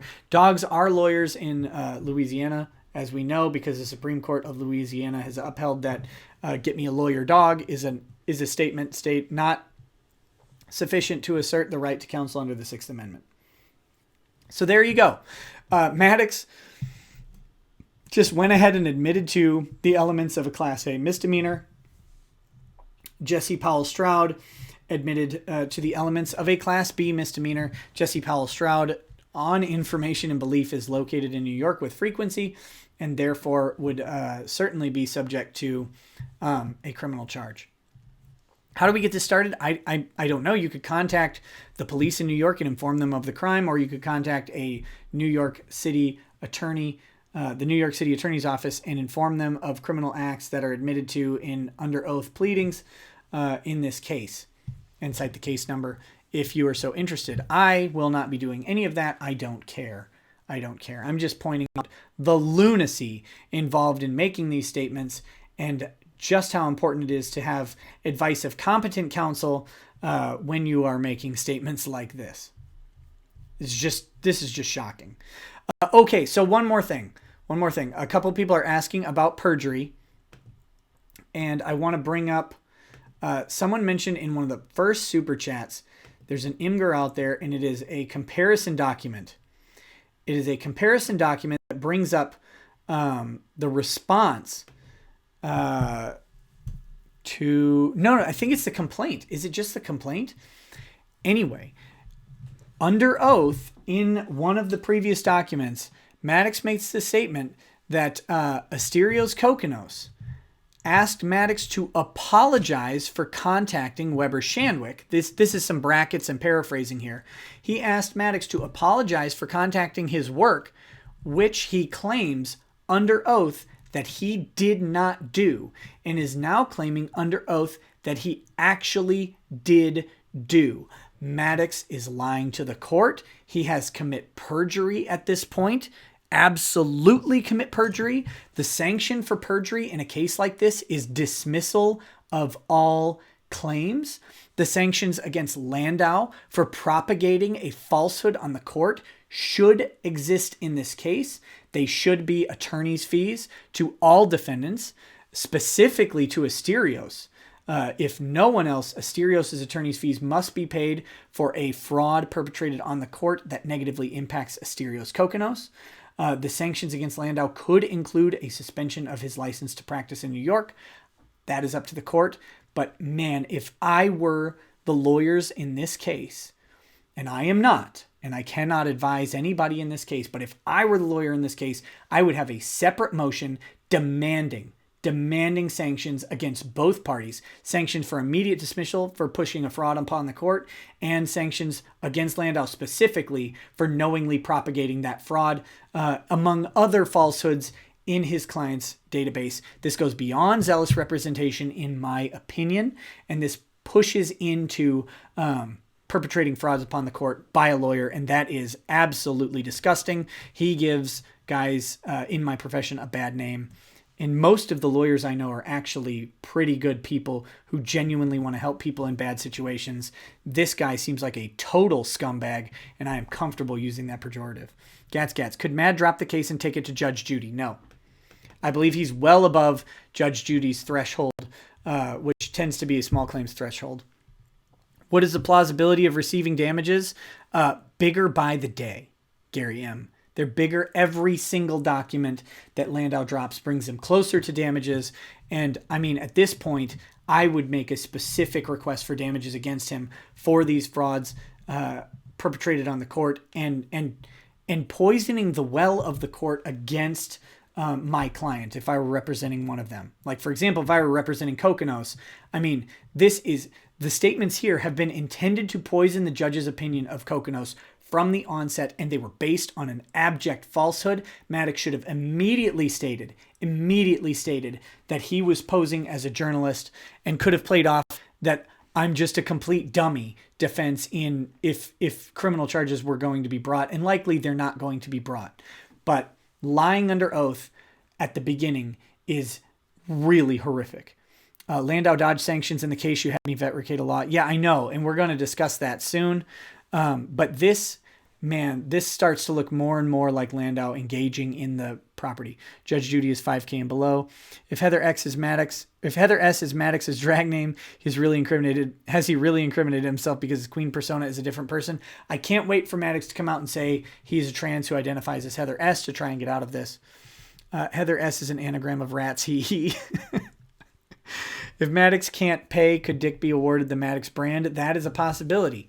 The brand, biggest problem in the universe, or not biggest problem in the universe, the in the universe series of brands that Maddox claims to hold trademark to, including the Maddox persona. That's not his real name. That is a pen name. That is a brand that has some sort of marketable value.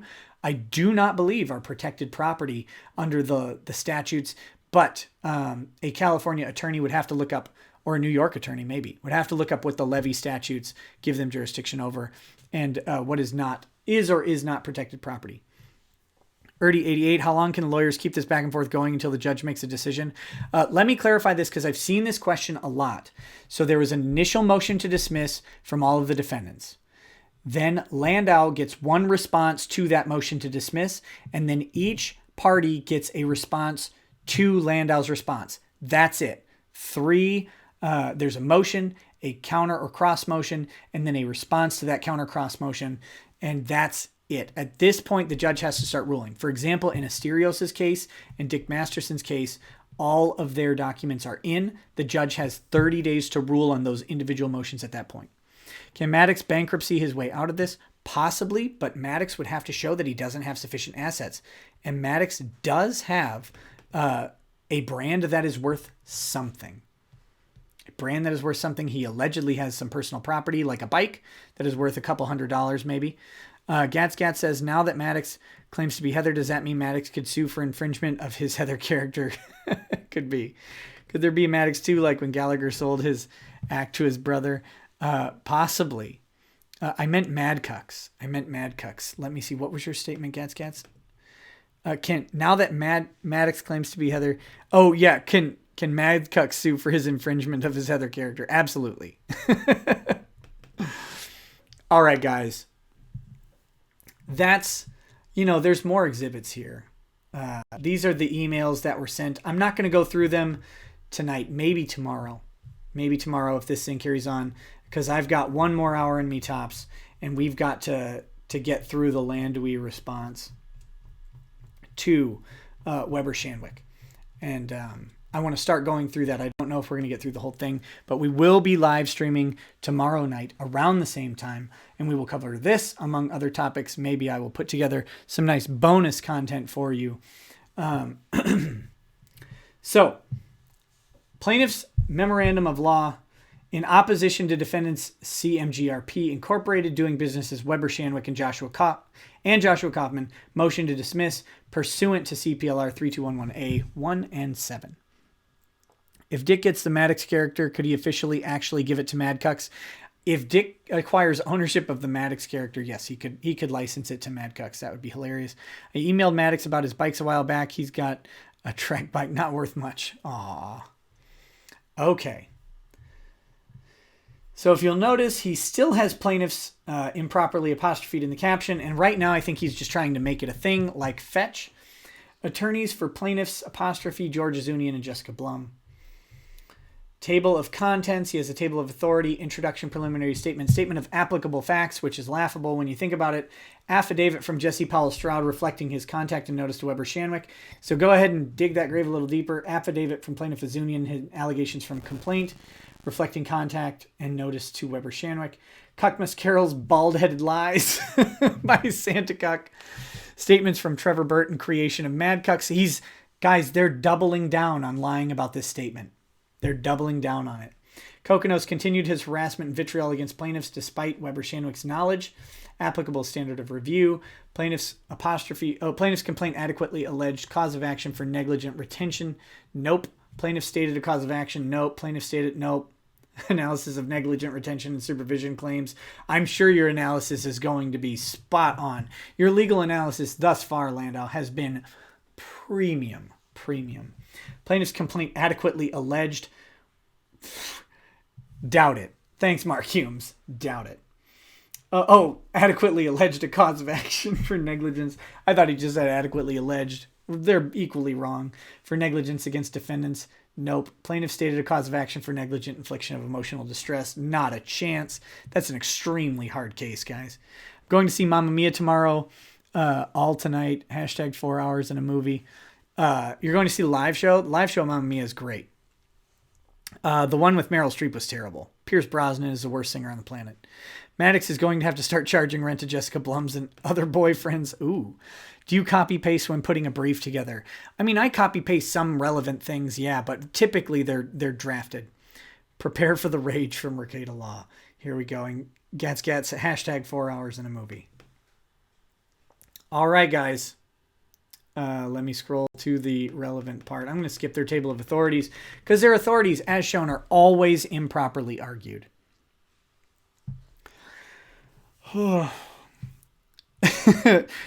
Aziz, he once confused the New York statute of frauds with actual fraud and combined the two. That's going to be great. we'll go through that in the Almasiga video. Guys, if you don't know, Joseph Aziz has been helping me research a particular case of LanDUIs called Almasiga, and we will have a special video on it, and Aziz's research will feature heavily in that. So much appreciation to him for that. He actually did the research a while ago, and I have not had the time to go through it yet, but I know we're going to have a good video from it, and he's a good guy also. So hopefully we'll get some shout outs to him in this upcoming video. Keck says, my mother and aunt forced me to go watch Mamma Mia live in cinema. Never before have I wanted to die so bad. That movie was terrible. Jack Mehoff, could you provide more information on what needs to be done to report his transgressions to the proper authorities? I feel I have a deontological, ethical duty to speak up. I would assume you would simply report and maybe provide documentation to New York City attorneys, the New York City attorney's office, and they would make the determination on if a crime has been committed and if it should be charged. That's up to them.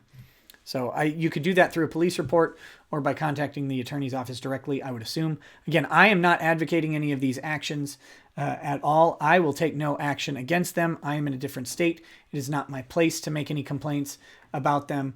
I'm just pointing out that they have admitted to what appear to be crimes in their statements. Derek Gooley says, Fig Bat Digger Nick. Yes, and everybody should love the Fig Bat CJ. He's a good dude. He's a good dude. So, plaintiff's apostrophe, George Azunian. Yep. Screwed up on the first word of the document. And he has a footnote. Mr. Orangutan is an author operating and conducting business in New York under the pen name and copyright Maddox. Does he have a registered copyright for Maddox? I don't know if he does. With a publishing contract with Simon & Schuster located at 1230 Avenue of the Americas, New York, New York, 10020. See Orangutan Affidavit from February 5th. All right. All of the following acts described herein and conducted by defendant Asterios Kokkinos, a senior copywriter for defendant Weber Shandwick, could have been stopped immediately. Could they have? For reasons unknown at the present time, Weber Shandwick and its employees failed to take any measures against Kokkinos. They clearly informed him of the complaint against him. They gave him an opportunity to stop, not to throw Asterios under the bus. But if you claim that Weber Shandwick did nothing to Asterios because they didn't fire him, you're incorrect. Having the general counsel for a company haul you into a discussion or even emailing you when you've probably never met the guy in your entire life based on some idiot in California's lies about who they are and lies about what you have done, having your general counsel for a major corporation like Weber Shandwick contact you is a threat. It is a threat, and alleging anything otherwise just shows that Maddox has no grounding in reality, no grounding in actual employment, because he's been a self-employed man-child for his entire life. Could Maddox apologize, come out, and choose to live as a gay man in order to get this all to blow over? The Spacey defense didn't work well for Spacey. I don't know if it would work well for Maddox. Wait, but doesn't Orangutan operate in LA? Yes, Orangutan operates in LA, and he's trying to tangentially use his contract with Simon & Schuster, which has nothing to do with his claim, as some sort of grounding for him to operate in New York. But guys, it's important to know that as a plaintiff, you can avail yourself of a forum. Now, there are specific statutes that Maddox is trying to utilize that does not allow him to use his California, or that does not provide him protection as a California resident. But in general, for civil claims, as a general matter, outside of specific statute, you can avail yourself of whatever forum you choose to if it's appropriate for the defendant. And inarguably, this is an appropriate forum to bring Weber Shandwick or Asterios Kokkinos in if there were a legitimate claim against them. There obviously are not, but assuming there were, they would be able to bring it in. Okay. Let's see. Failed to take any measures against Kokkinos, despite multiple notifications. In fact, Kokkinos, comma. Why is there a comma there? Utilize the public relation behemoth's equipment, comma, technology, and offices. Use an Oxford comma when you make a list, you dummy. In furtherance of such despicable acts. Guys, the Oxford comma, you can debate it all you want in popular writing, but in legal writing, the Oxford comma is a must because it eliminates the possibility of confusion, because this won't matter. This does not matter. But let's say that Asterios only used Weber Shandwick's technology, not technology and offices. It's ambiguous here whether he's alleging that he used their technology and then their offices, or their technology and offices as a singular thing. They're distinctly different. And so if Asterios only used one of them, he could say, I didn't use their technology and offices. The Oxford comma eliminates this. Always, always, always use an Oxford comma in a legal document. This is just one more aspect of the poor drafting of Kevin Landau. Sorry. The personal pet peeve is, if Maddox or Dick was in Canada, how would Patreon's adhesive contract work? Same goes for this lawsuit in general for Dick. I don't know how Canada would enforce that. They would likely just simply bring them to court in the United States if they had sufficient contacts to do so. You can bring a foreign citizen into court in the United States if there is sufficient jurisdiction. It is difficult, but Aquila the Bee has done it to Sargon. So their relationship with the United States company would probably be sufficient grounds. You just have to make sure you serve them properly, unlike Aquila. Okay. In furtherance of such despicable acts, defendant Weber Shandwick's failure to properly supervise and by lack thereof effectively condoning such behavior, that's not how it works, emboldened Kokkinos to become even more daring in the use of his employer's resources, which they haven't substantiated at all other than through a lie. Does Canada even have laws? Yes, probably too many. And more deplorable in the deplorable. Guys, odds LanDUI voted for Clinton through the roof. More deplorable in the content produced against the plaintiff's apostrophe and others not party to this LoLsuit. I actually unironically read that as LoLsuit in my brain. Uh-oh.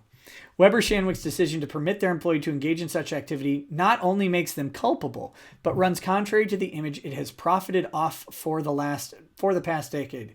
Image it has profited off. Guys, the syntax in this is just revolting and offensive. Unabashedly proclaiming that it of all companies is a leader against cyberbullying. Completely misunderstanding Weber Shandwick's policy on cyberbullying. Did Maddox have to travel to New York and meet LanDUI in person to file a lawsuit, or you can hire attorneys over the phone? Absolutely. Yeah, you don't have to meet them in person. Do you think Kevin Landau smells like fish food? I think he smells like goldfish food flakes. It's been a long time since I smelled fish food. The irony of such juxtaposed positions would be comical in a screenplay if it didn't represent the actual horror of the plaintiff's reality. Wow. Oh, and here we have a footnote that I missed against Jessica Irene Blum. Miss Blum was originally proceeding as a Jane Doe plaintiff, but has decided to proceed under her actual name, brackets, when called out for failing to follow the proper procedure because the lawyer doesn't seem to know how to lawyer in New York. I'm not going to read the rest of that garbage. Did anyone meet anyone in actual court for any of this? Not yet. Well, actually, I believe Landau met Dick's attorneys in court briefly, but I don't know what transpired there. I don't know if anyone else has met. Yes, I'm wearing a silicone ring right there. Clearly, Landau is Jessica Blum's other boyfriend, and that's how he came to represent the plaintiff's apostrophe. Maybe. That's possible. Landau has ties to Los Angeles. He owned some businesses there, so who knows how this has all happened. Brackets more like echoes. Defendant Asterios Kokkinos is an employee and senior copywriter of Weber Shandwick.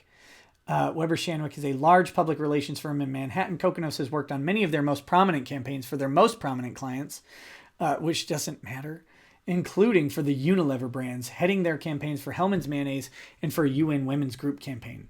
It was yesterday, International Women's Day or National Women's Day. I don't know. I don't even know what that means anymore. Does LanDUI follow a dog catcher's van instead of an ambulance? Yeah, and he has a tent set up in every vet in the city. Let's see. Oh, I'm going too far. Weber Shandwick has hosted an annual event called Civility in America, which is supposed to be about their company working towards making America more civil. See URL, whatever. Further, Weber Shandwick has a Top of the Trolls campaign. Great. Again, Weber Shandwick is a public relations firm managing the poor conduct of employees of large corporations, not managing the victims of those employees' behavior. What is LanDUI? Is LanDUI doing this because he owes Maddox money? Maddox fails all over. I got my dishwasher some flowers for Women's Day. Good job. He spelled mayonnaise wrong. Did he? That's just... and in a brand name. Oh, okay. Thanks for letting me know that. Relative to civility and trolling, clients of Weber Shandwick spend hundreds of thousands of dollars on their so-called social media crisis simulator, which again is a social media crisis caused by one of your employees, Fireball. For instance, in a story done by ABC News, a Weber Shandwick executive discusses how the anonymity of trolls makes them so hard to fight because they might be your employees. Weber Shandwick represents companies. They may represent individuals as well, but they're not managing a Twitter guy getting harassed, and they're certainly not representing anyone of Maddox's inability to pay. Weber Shandwick has their own definition of internet trolls as, quote, people who deliberately post argumentative or proactive content. Maddox literally does this. Maddox is self-identifying as a troll in this document. Nevertheless, and despite the foregoing, Kokonos enthusiastically celebrated the use of Weber Shandwick's time, equipment, and technology in a variety of capacities to advance his targeted harassment campaigns against plaintiff.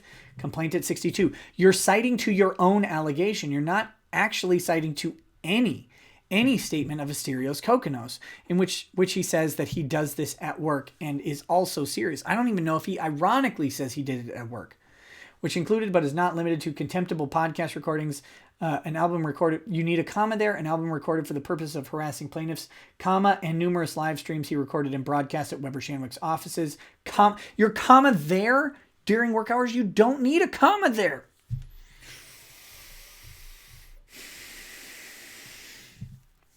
Okay. Affidavit from Jesse Powell Stroud, non-party, reflecting his contact and notice to Weber Shandwick. But Jesse Powell Stroud is likely considered an agent if he was acting in his authority as an employee of the Madcast Media Network brand and acting on behalf of Maddox as a third-party agent. Either one of those could develop a principal-agency relationship, so representing him as a non-party is a problem. They don't say that Jesse Powell Stroud is a producer of content on Maddox's weird podcast network.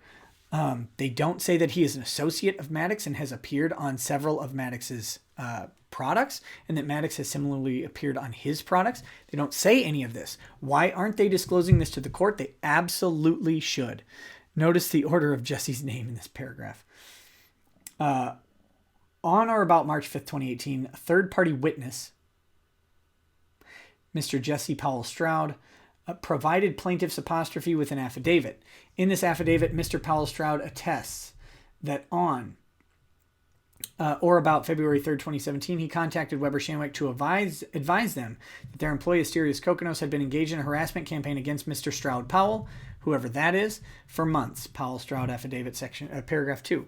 Mr. Stroud Powell, gosh, this is embarrassing at this point. Also attested he called Weber Shandwick on February 3rd, 2017 and spoke with two people from there that the first person he spoke with sounded concerned, and then he was referred to defendant Joshua Kaufman, general counsel for Weber Shandwick. Powell Stroud affidavit at paragraph 3-4. In his affidavit, Mr. Powell Stroud explains that the phone call with Mr. Kaufman lasted nearly 20 minutes, which is of no relevance at all, and that during this conversation he fully described to Mr. Kaufman the actions that Kokonos had been engaged in against him. Finally, Mr. Powell Stroud attests to the following. Okay. Following my conversations with Mr. Kaufman, Weber Shandwick and Mr. Kaufman were fully informed of the actions Kokonos took against me. To my knowledge, they failed to take any actions against him. You are not a party to this lawsuit. This is absolutely irrelevant. You've stated that he's a non-party. If you made a principal agency argument, you could then maybe state that he should belong in this document, but he doesn't. He absolutely doesn't, and you didn't bring him up in the complaint. which is a huge failure here. You cannot introduce new evidence on a motion and a new argument and a new set of facts. You don't get to do that. The motion to dismiss must be decided on the facts alleged in the complaint, period. Grimpify, it looks like Jesse called Weber Shandwick and Maddox emailed Weber Shandwick, as far as I can gather, but maybe Maddox also called. Affidavit from plaintiff Orangutan and allegations from complaint reflecting contact and notice to Weber Shandwick on February 22nd, 2017 relative to Kokonos' actions. So this would be before or after, was it February or March that he contacted him? February 3rd. So Jesse contacted him first, February 3rd, and then Maddox contacted him on February 22nd. On or about February 22nd, 2017, an individual named Heather contacted various executives of Weber Shandwick.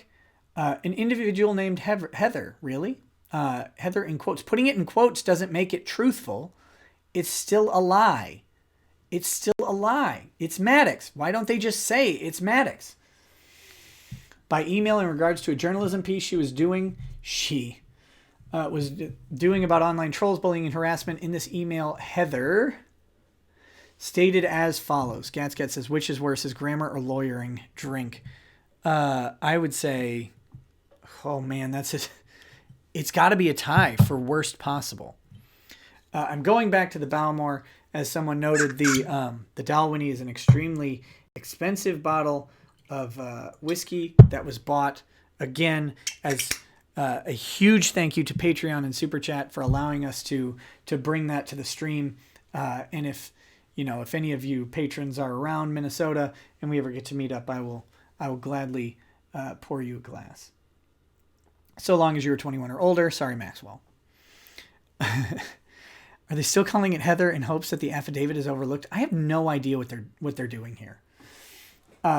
It's stated as follows. One of your writers, Asterios Kokonos, is taking part in an online harassment and bullying campaign targeting individuals. We were informed by a women's comedy group in Los Angeles, which is probably also a lie at this point. No cop-outs pick. I mean, I guess I have to go with his lawyering. I've seen worse grammar, although his is contemptible for a lawyer and for someone submitting documents to courts. If you're bad at grammar, okay. But if you're a lawyer who charges as much as LanDUI presumably does, get a proofreader. It's not that expensive. Say your name, Derek Gooley, okay. So, a women's comedy group in Los Angeles that he records some of his segments after hours at Weber Shandwick and works with a person named Dick Masterson who runs a website titled Men Are Better Than Women and has written misogynistic statements as this. Wait a minute. Moderator, if you're still there, did he just try to admit a third-party hearsay statement as evidence of a factual claim that he's asserted? And doesn't it sure look like that third-party hearsay statement is a lie, a fabrication, because he is actually Heather and wrote the emails? We've no idea that a women's there is no actual allegation that an actual women's comedy group even exists in Los Angeles, much less informed Maddox or Heather S. of this. That seems really, really despicable. Really despicable. So they post a picture from the Dick Show, which I'm not going to read because it's it's from menarbetterthanwomen.com/rape. I don't know who created that image. I don't know if Dick did. I don't know who put it on there at all. Moderator is a law student who is nearing becoming a law. These two collaborate frequently as they seem to be targeting women online for harassment as well as former colleagues. Some links to Twitter posts that don't exist. Asterios uses alt-right phraseology like cuck and released an entire album of cuck songs to harass, bully, and spite people online. Nothing about that is illegal. Women's comedy doesn't exist. Ooh, that's brutal. He must secure the existence of soup enthusiasts in a future for cuckold writers. On February 23rd, guys, we know what these emails say. I'm not going to read through them anymore here. Let's get to the meat of his stuff. Weber Shandwick took no action against defendant Kokonos following this exchange, which clearly notified them of the activities from a false identified person from a person impersonating an actual Condé Nast employee named Heather S., we can only presume that he probably Googled Condé Nast writers and found Heather S. And that's why, otherwise it's a strange coincidence. Impersonated them, probably committing a crime. If for some weird reason Maddox won or got a settlement, would Landau still be eligible to be summoned to the ethics board and possible disbarred? I think so. But I think in this case, at this point, sanctions need to include dismissal of the suit. At this point, they need to. The lies are egregious and obvious. They go beyond zealous advocacy. The lies are being pushed by Maddox. He's now under oath admitting to lying to the court and perpetrating a fraud on the court. And then they certainly seem to extend to Landau as well. There's no way he didn't know about this. Cuckmas Carol's Bald-Headed Lies by Santa Cuck.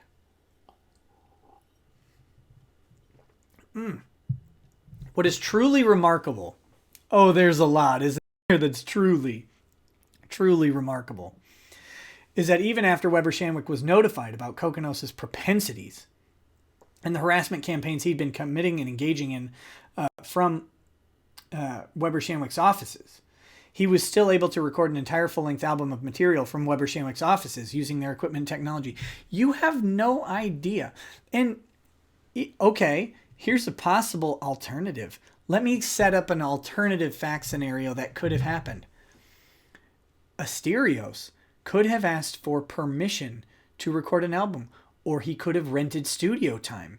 You have no factual basis for these claims.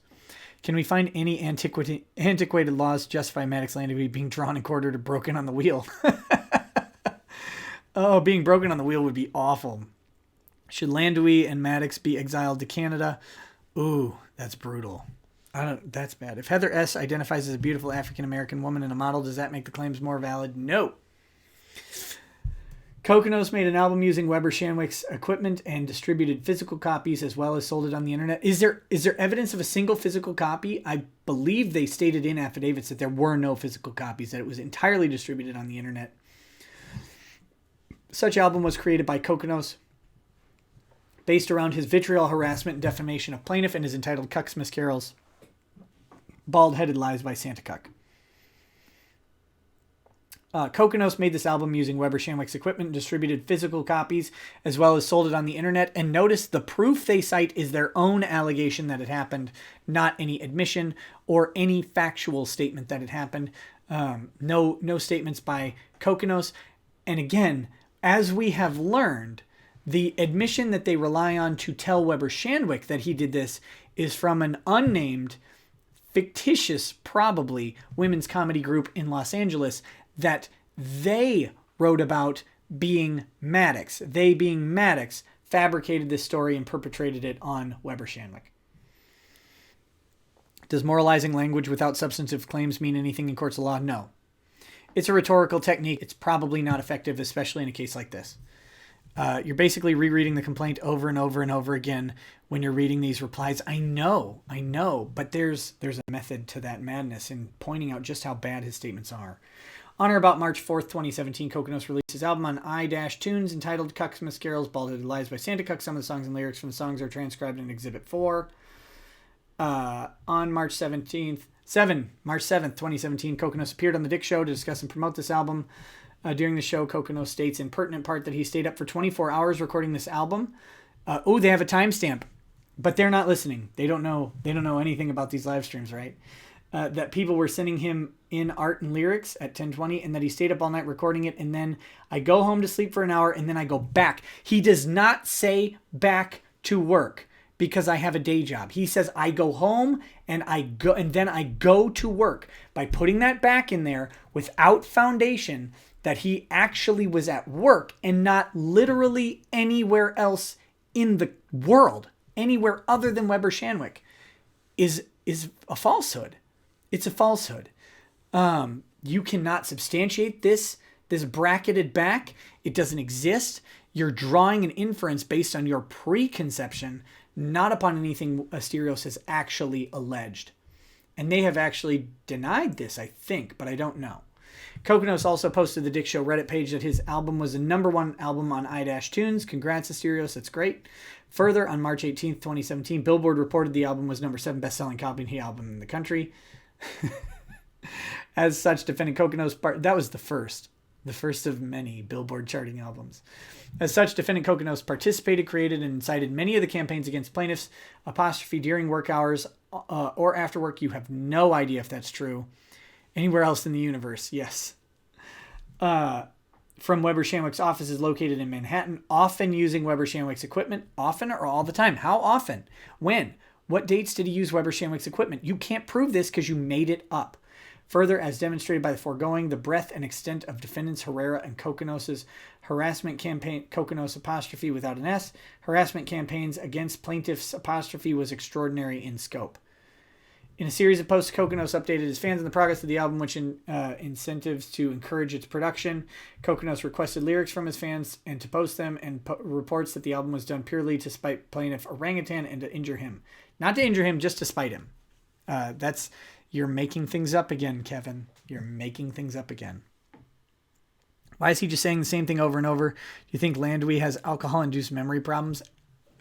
He seems to have alcohol problems. He should look into that. I say as I take a drink of this Bowmore. This is not properly swallowed. Therefore, when Kokonos was supposed to be working on an account for Weber Shandwick, he was instead working and involved in the foregoing harassment campaigns against plaintiffs apostrophe on a daily basis, using the company's offices, equipment, and technology. He used an Oxford comma there, and effectively billing their clients. Effectively billing their clients. So now they're not actually billing their clients, they're just effectively doing so. Again, a lie. A lie. You don't even say on information and belief for that. For such work and time, just disgusting. You are disgusting human beings. Accordingly, Kokonos has been receiving a salary. Yes, thank you for catching the Book of Mormon reference. Great show. And compensation from Weber Shandwick for creating such content against plaintiffs apostrophe. Further, like most public companies, Weber Shandwick likely keeps detailed time and accounting records of their employees, as well as records concerning their employees apostrophe. That's right. Computer usage, comma, and websites visited during work. So they're hinting at what they're going to request on discovery here, of course.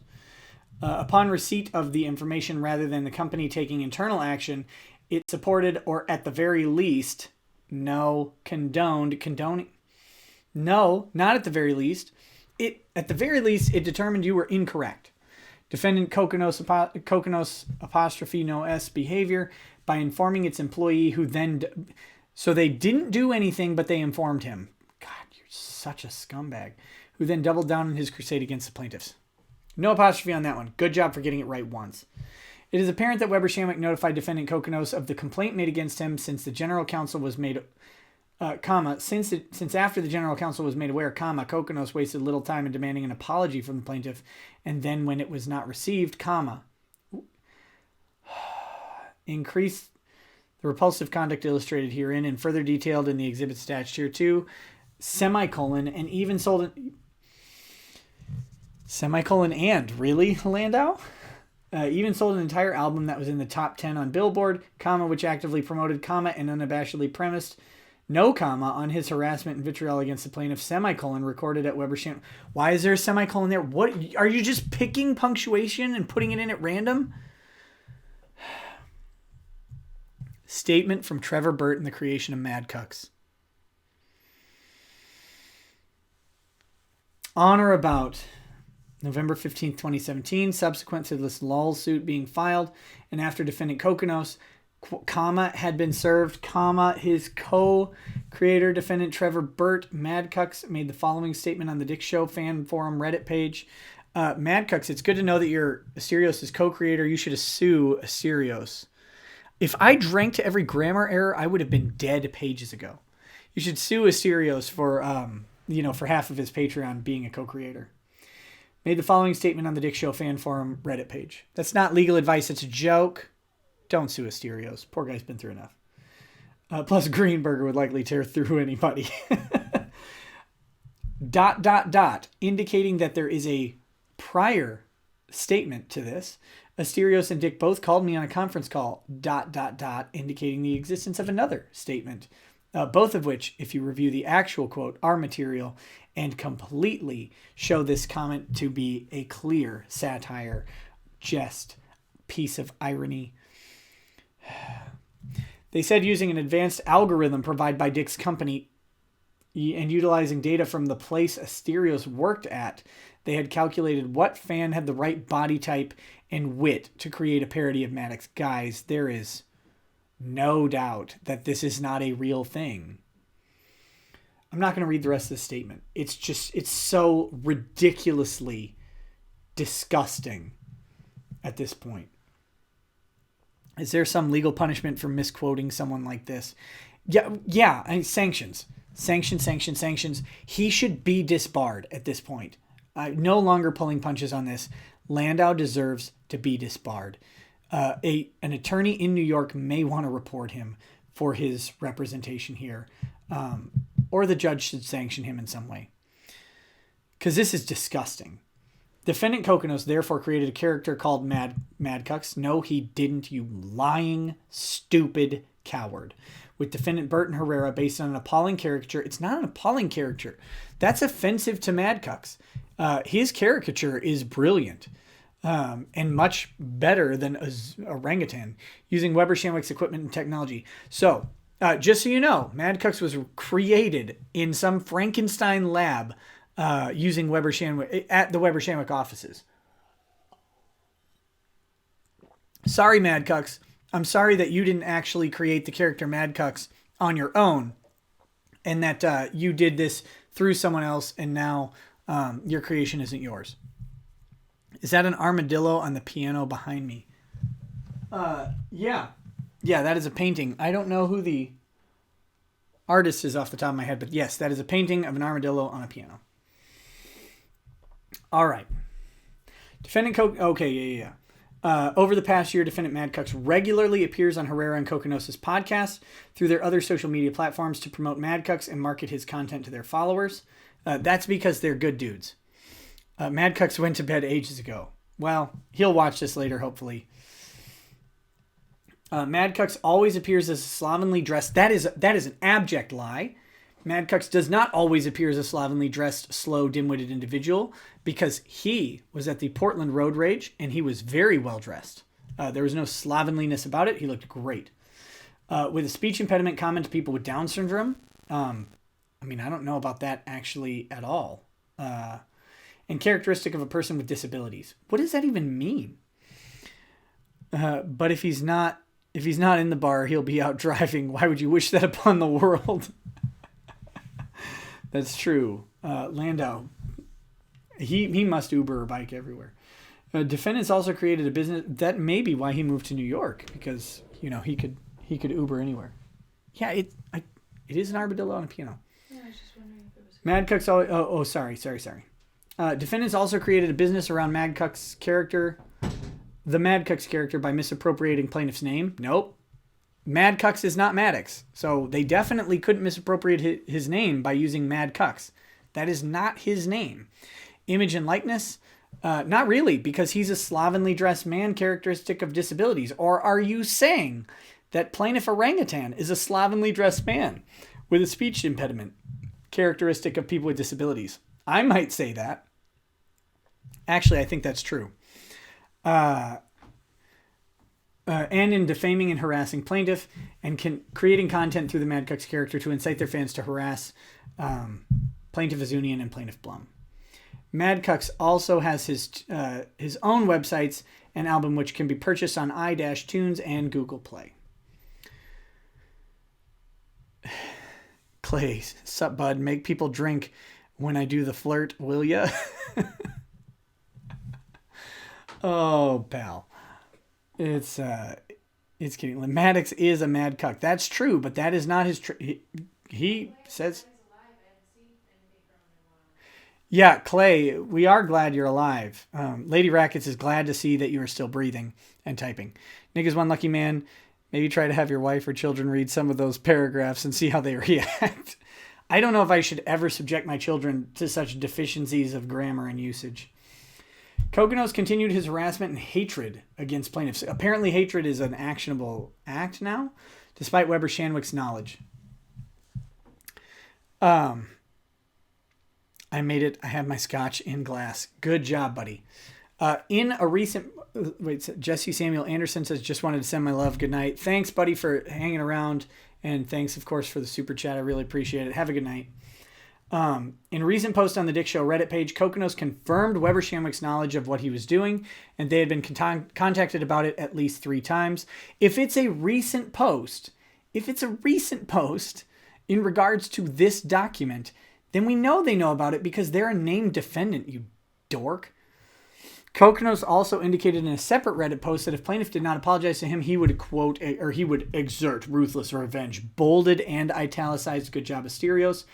Managing both Control B and Control I. Even referring to plaintiff by name. How dare he? Kokonos then subsequently... Guys, this is copy and pasted from the complaint, and he cites to the complaint.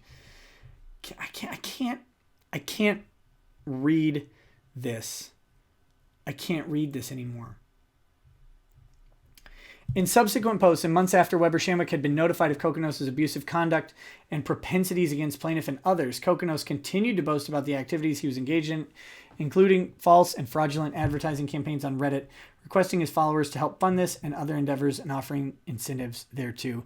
And guys, I know I am skipping parts of the content, but I cannot keep reading the same things over and over. I don't think you guys need to see that over and over. Skip ahead. The copy pasta is brutal. Skip to the end. Let's see.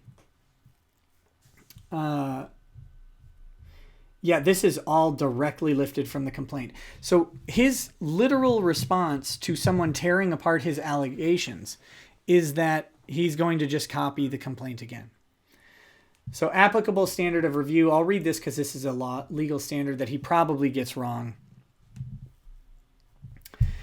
On a motion to dismiss for failure to state a cause of action pursuant to CPLR 3211A7, the sole criterion is whether the pleading states a cause of action, and if from its 4 corners, that's from the complaint, not from all the garbage you've tried to add to it, factual allegations are discerned which taken together manifest any cause of action cognizable at law, a motion for dismissal will fail. Guggenheimer versus Ginsburg.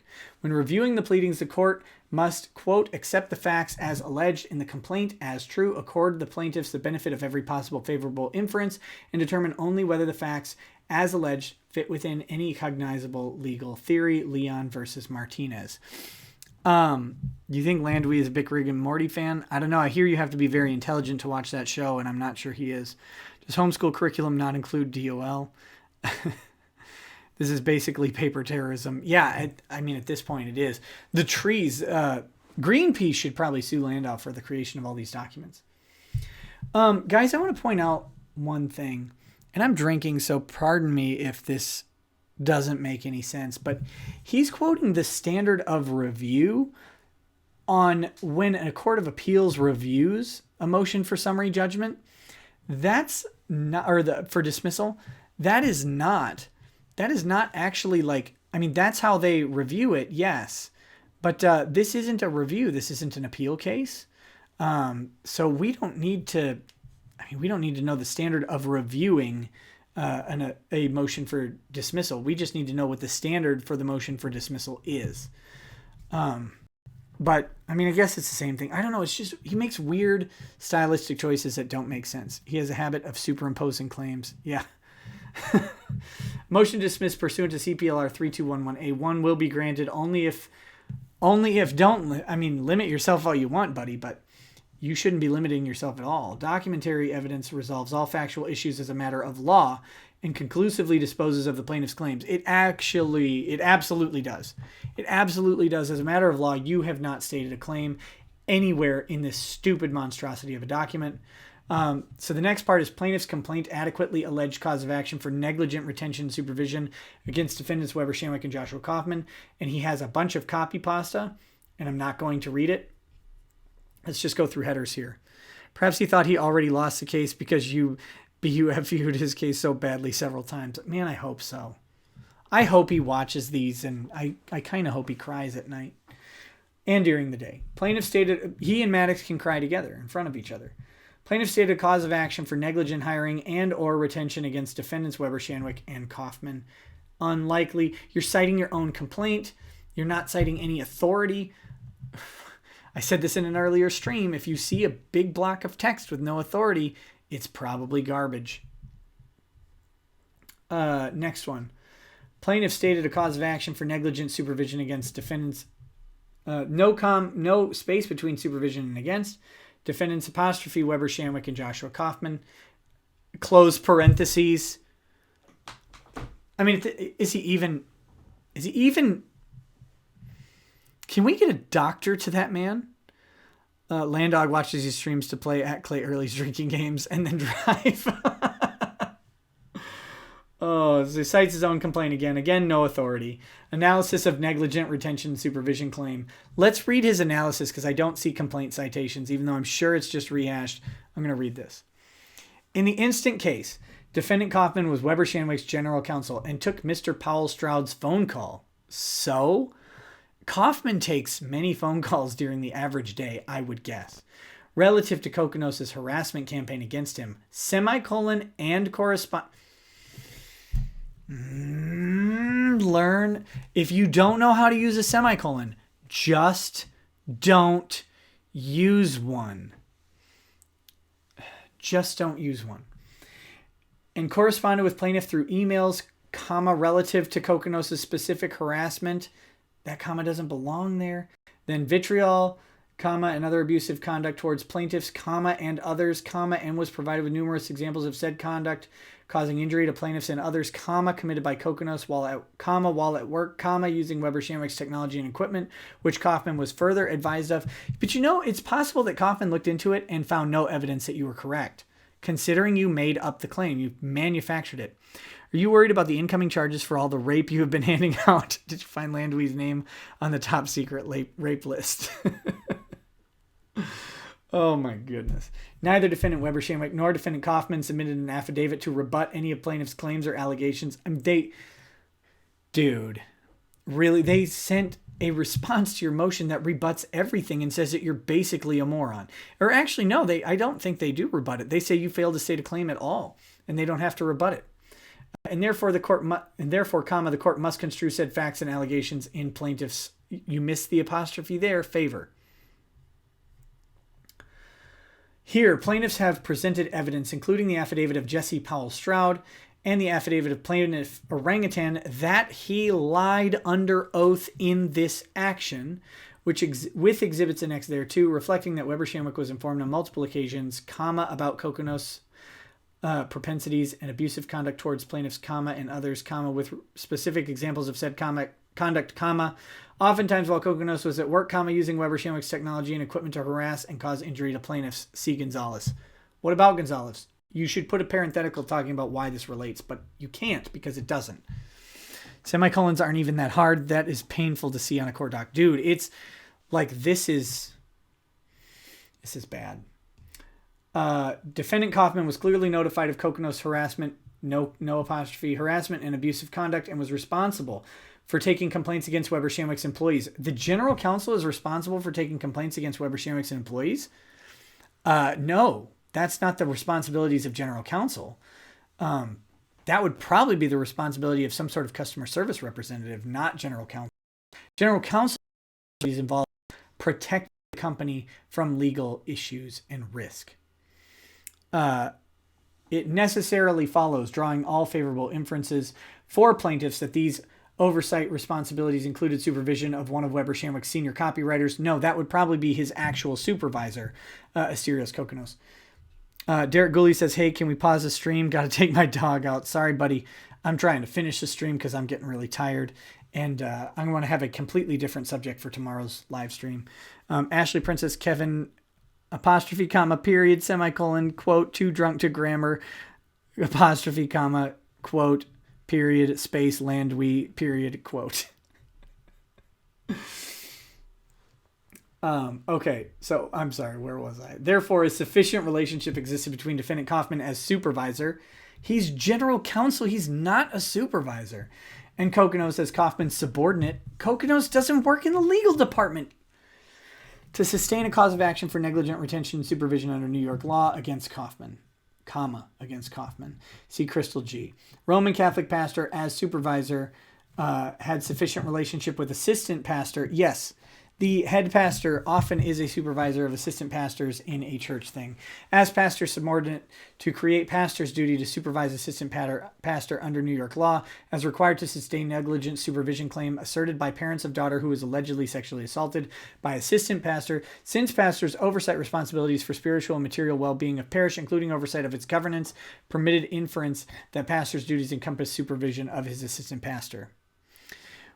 Would the joy you feel when LanDUI has his legal career tombstoned Undertaker-style rival the joy you felt at the birth of your children? It'd be close, but the birth of... If you don't have kids, the birth of your children it's a truly singular event. Don't drink and draft. If Maddox marries Jessica, do you think he'll take her last name? I think that's likely at this point, but I don't think even she would marry him. Okay. Wow. Okay. Jeez. And then they say they have Baez versus JetBlue Airways. Airline passenger stated negligent training and supervision claim against airline under New York law on allegations that airline did not adequately train its employees to properly respond to passenger complaints, that it did not discipline employee, even when it learned of previous instances in which employee had made false allegations against passengers who had filed complaint against her. Whatever. Further, in contrast to respondeat superior and defendant's entire argument, under the theory of negligent hiring, retention, and or supervision, an employer may be liable for the acts of an employee acting outside the scope of his or her employment. And he cites Gonzalez, and then see also section 219.2 and 213 comment D of Restatement Second of Torts 317. I don't know if New York has adopted the Second Restatement of Torts. They may have, they may not. I don't actually know what that restatement says, and I don't care to look it up. Thus, in this case, plaintiff's negligence claims do not depend on whether Kokonos acted within the scope of his employment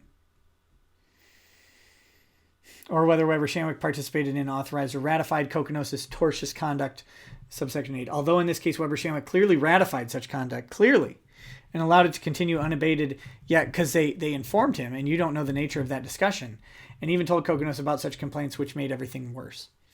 You don't know that if you hadn't brought this action, Weber Shandwick wouldn't have fired Asterios. You don't actually know that. Rather, the alleged breach of duty stems from the claim that during Kokonos' employment with Weber Shandwick should have become aware of problems with Kokonos that indicated he was unfit, i.e. possessed violent or abusive propensities. Are violent or abusive propensities actually against the code of conduct at Weber Shandwick? They might not be. They might not have nothing to say about his fitness to perform his job duties. You don't allege that. You could have produced a Weber Shandwick employee handbook and talked about the policies that he's infringing upon, but you don't, because you don't actually know. Because you made this all up because you're a liar and a coward and fat. That Weber Shandwick failed to take further action against Kokonos' harassment campaigns, abusive conduct, and venom against plaintiffs continued unabated and actually got much worse. Therefore, plaintiffs sustained substantial injuries and damages that were caused by Weber Shandwick's negligent retention or supervision of Kokonos. The allegations from plaintiff's complaint are undisputed by moving defendants. That's because they're not real. And in further support of said allegations, plaintiffs have presented evidence, new evidence, not presented in the complaint, which you can't do, including the affidavit of Jesse Powell Stroud, not named in the complaint, nor alleged in the complaint, and the affidavit of plaintiff Orangutan with exhibits annexed thereto, reflecting that Weber Shandwick was notified on multiple occasions about Kokonos' abusive conduct towards plaintiffs and others, oftentimes while Kokonos was at work, which you made up, using Weber Shandwick's technology, which you made up, and equipment, which you also made up to harass and cause injury to plaintiffs. Guys, I cannot wait. I cannot wait for Weber Shandwick's response to this. There's no need to call him fat. He just had a different life choice. Under the circumstances, this case presents genuine issues of material fact as to whether Weber Shandwick negligently supervised and retained Kokonos. Not true. Knowing of his violent and abusive propensities to commit harm on plaintiffs, and whether the intervening intentional torts of Kokonos was itself a foreseeable harm that shaped the duty imposed upon Weber Shandwick. Guys, if you're alleging an intentional tort outside of job duties, that is something we call an intervening proximate cause. An intervening proximate cause overrides the but-for cause of an act. Weber Shandwick by hiring and retaining Asterios Kokkinos may be but for responsible for the damage, the alleged damage to Maddox. But his intentional acts outside of the scope of his conduct, outside of the scope of his job conduct, as they seem to allege, would be a intervening and superseding cause. You cannot use it. It doesn't work that way. Gosh. When it failed to guard against one of their senior copywriters, violent and it's a singular person. There's the apostrophe goes before the S. Violent and abusive propensities, C. Gonzalez. Genuine issues of material fact regarding breach of duty. Guys, I can't do this. This is so bad. I'm gonna skip it. This is so stupid. Drink water, you raspy fool. Yeah, I probably should, Mal. I think I'm getting done here. Guys, let's wrap this live stream up. We've been running almost 3 hours from the start, and it is time. It is time to end this. I will do a follow-up live stream tomorrow in which we will close out this document. There's 7 pages left. I'll look through the exhibits and see if there's anything else juicy in there, but I don't think so. And then at that point, oh, thank you, dear.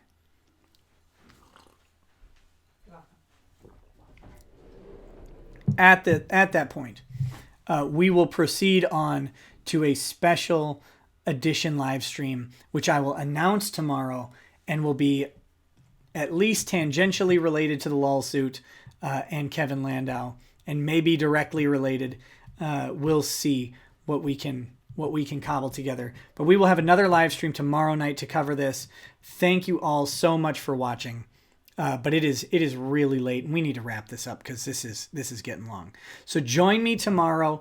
It will probably be at the same time, 11 p.m. on Friday, although I will make an announcement on Facebook and Twitter and the YouTube channel. The live stream will have a countdown timer as soon as I get it set up tomorrow. So join me tomorrow, and we will go through a little bit more. Thanks for hanging with me tonight, guys. It's been a ton of fun. Thanks for indulging the weird diversion in the middle. I really appreciate it. And thanks for interacting so much in the chat. Do you feel like Sugar Ray and Raging Bull? Get to work on number 6. Thanks, man. Have a great night tomorrow, says Gats. Thanks, Gats, for all your participation. Dax says, good night, great stream. Shots. Do you think Maddox knew that LanDUI was so incompetent? I think Maddox may have known that LanDUI was such a prick. Whoa, my drunkenness is coming through. In the way he conducts his litigation, and that he files frivolous motions and costs the defendants a ton of money.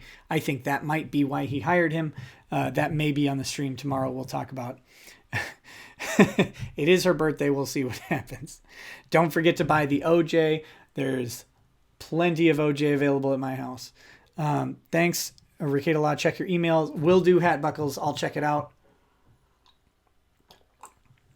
Thanks, guys, for all the content you send me. There is so much to cover that I only hope to be able to get to all of the interesting stuff you guys send. Please continue to do so. One more time, check me out on patreon.com/Lawsplaining. Thanks again. I'm going to close out the stream as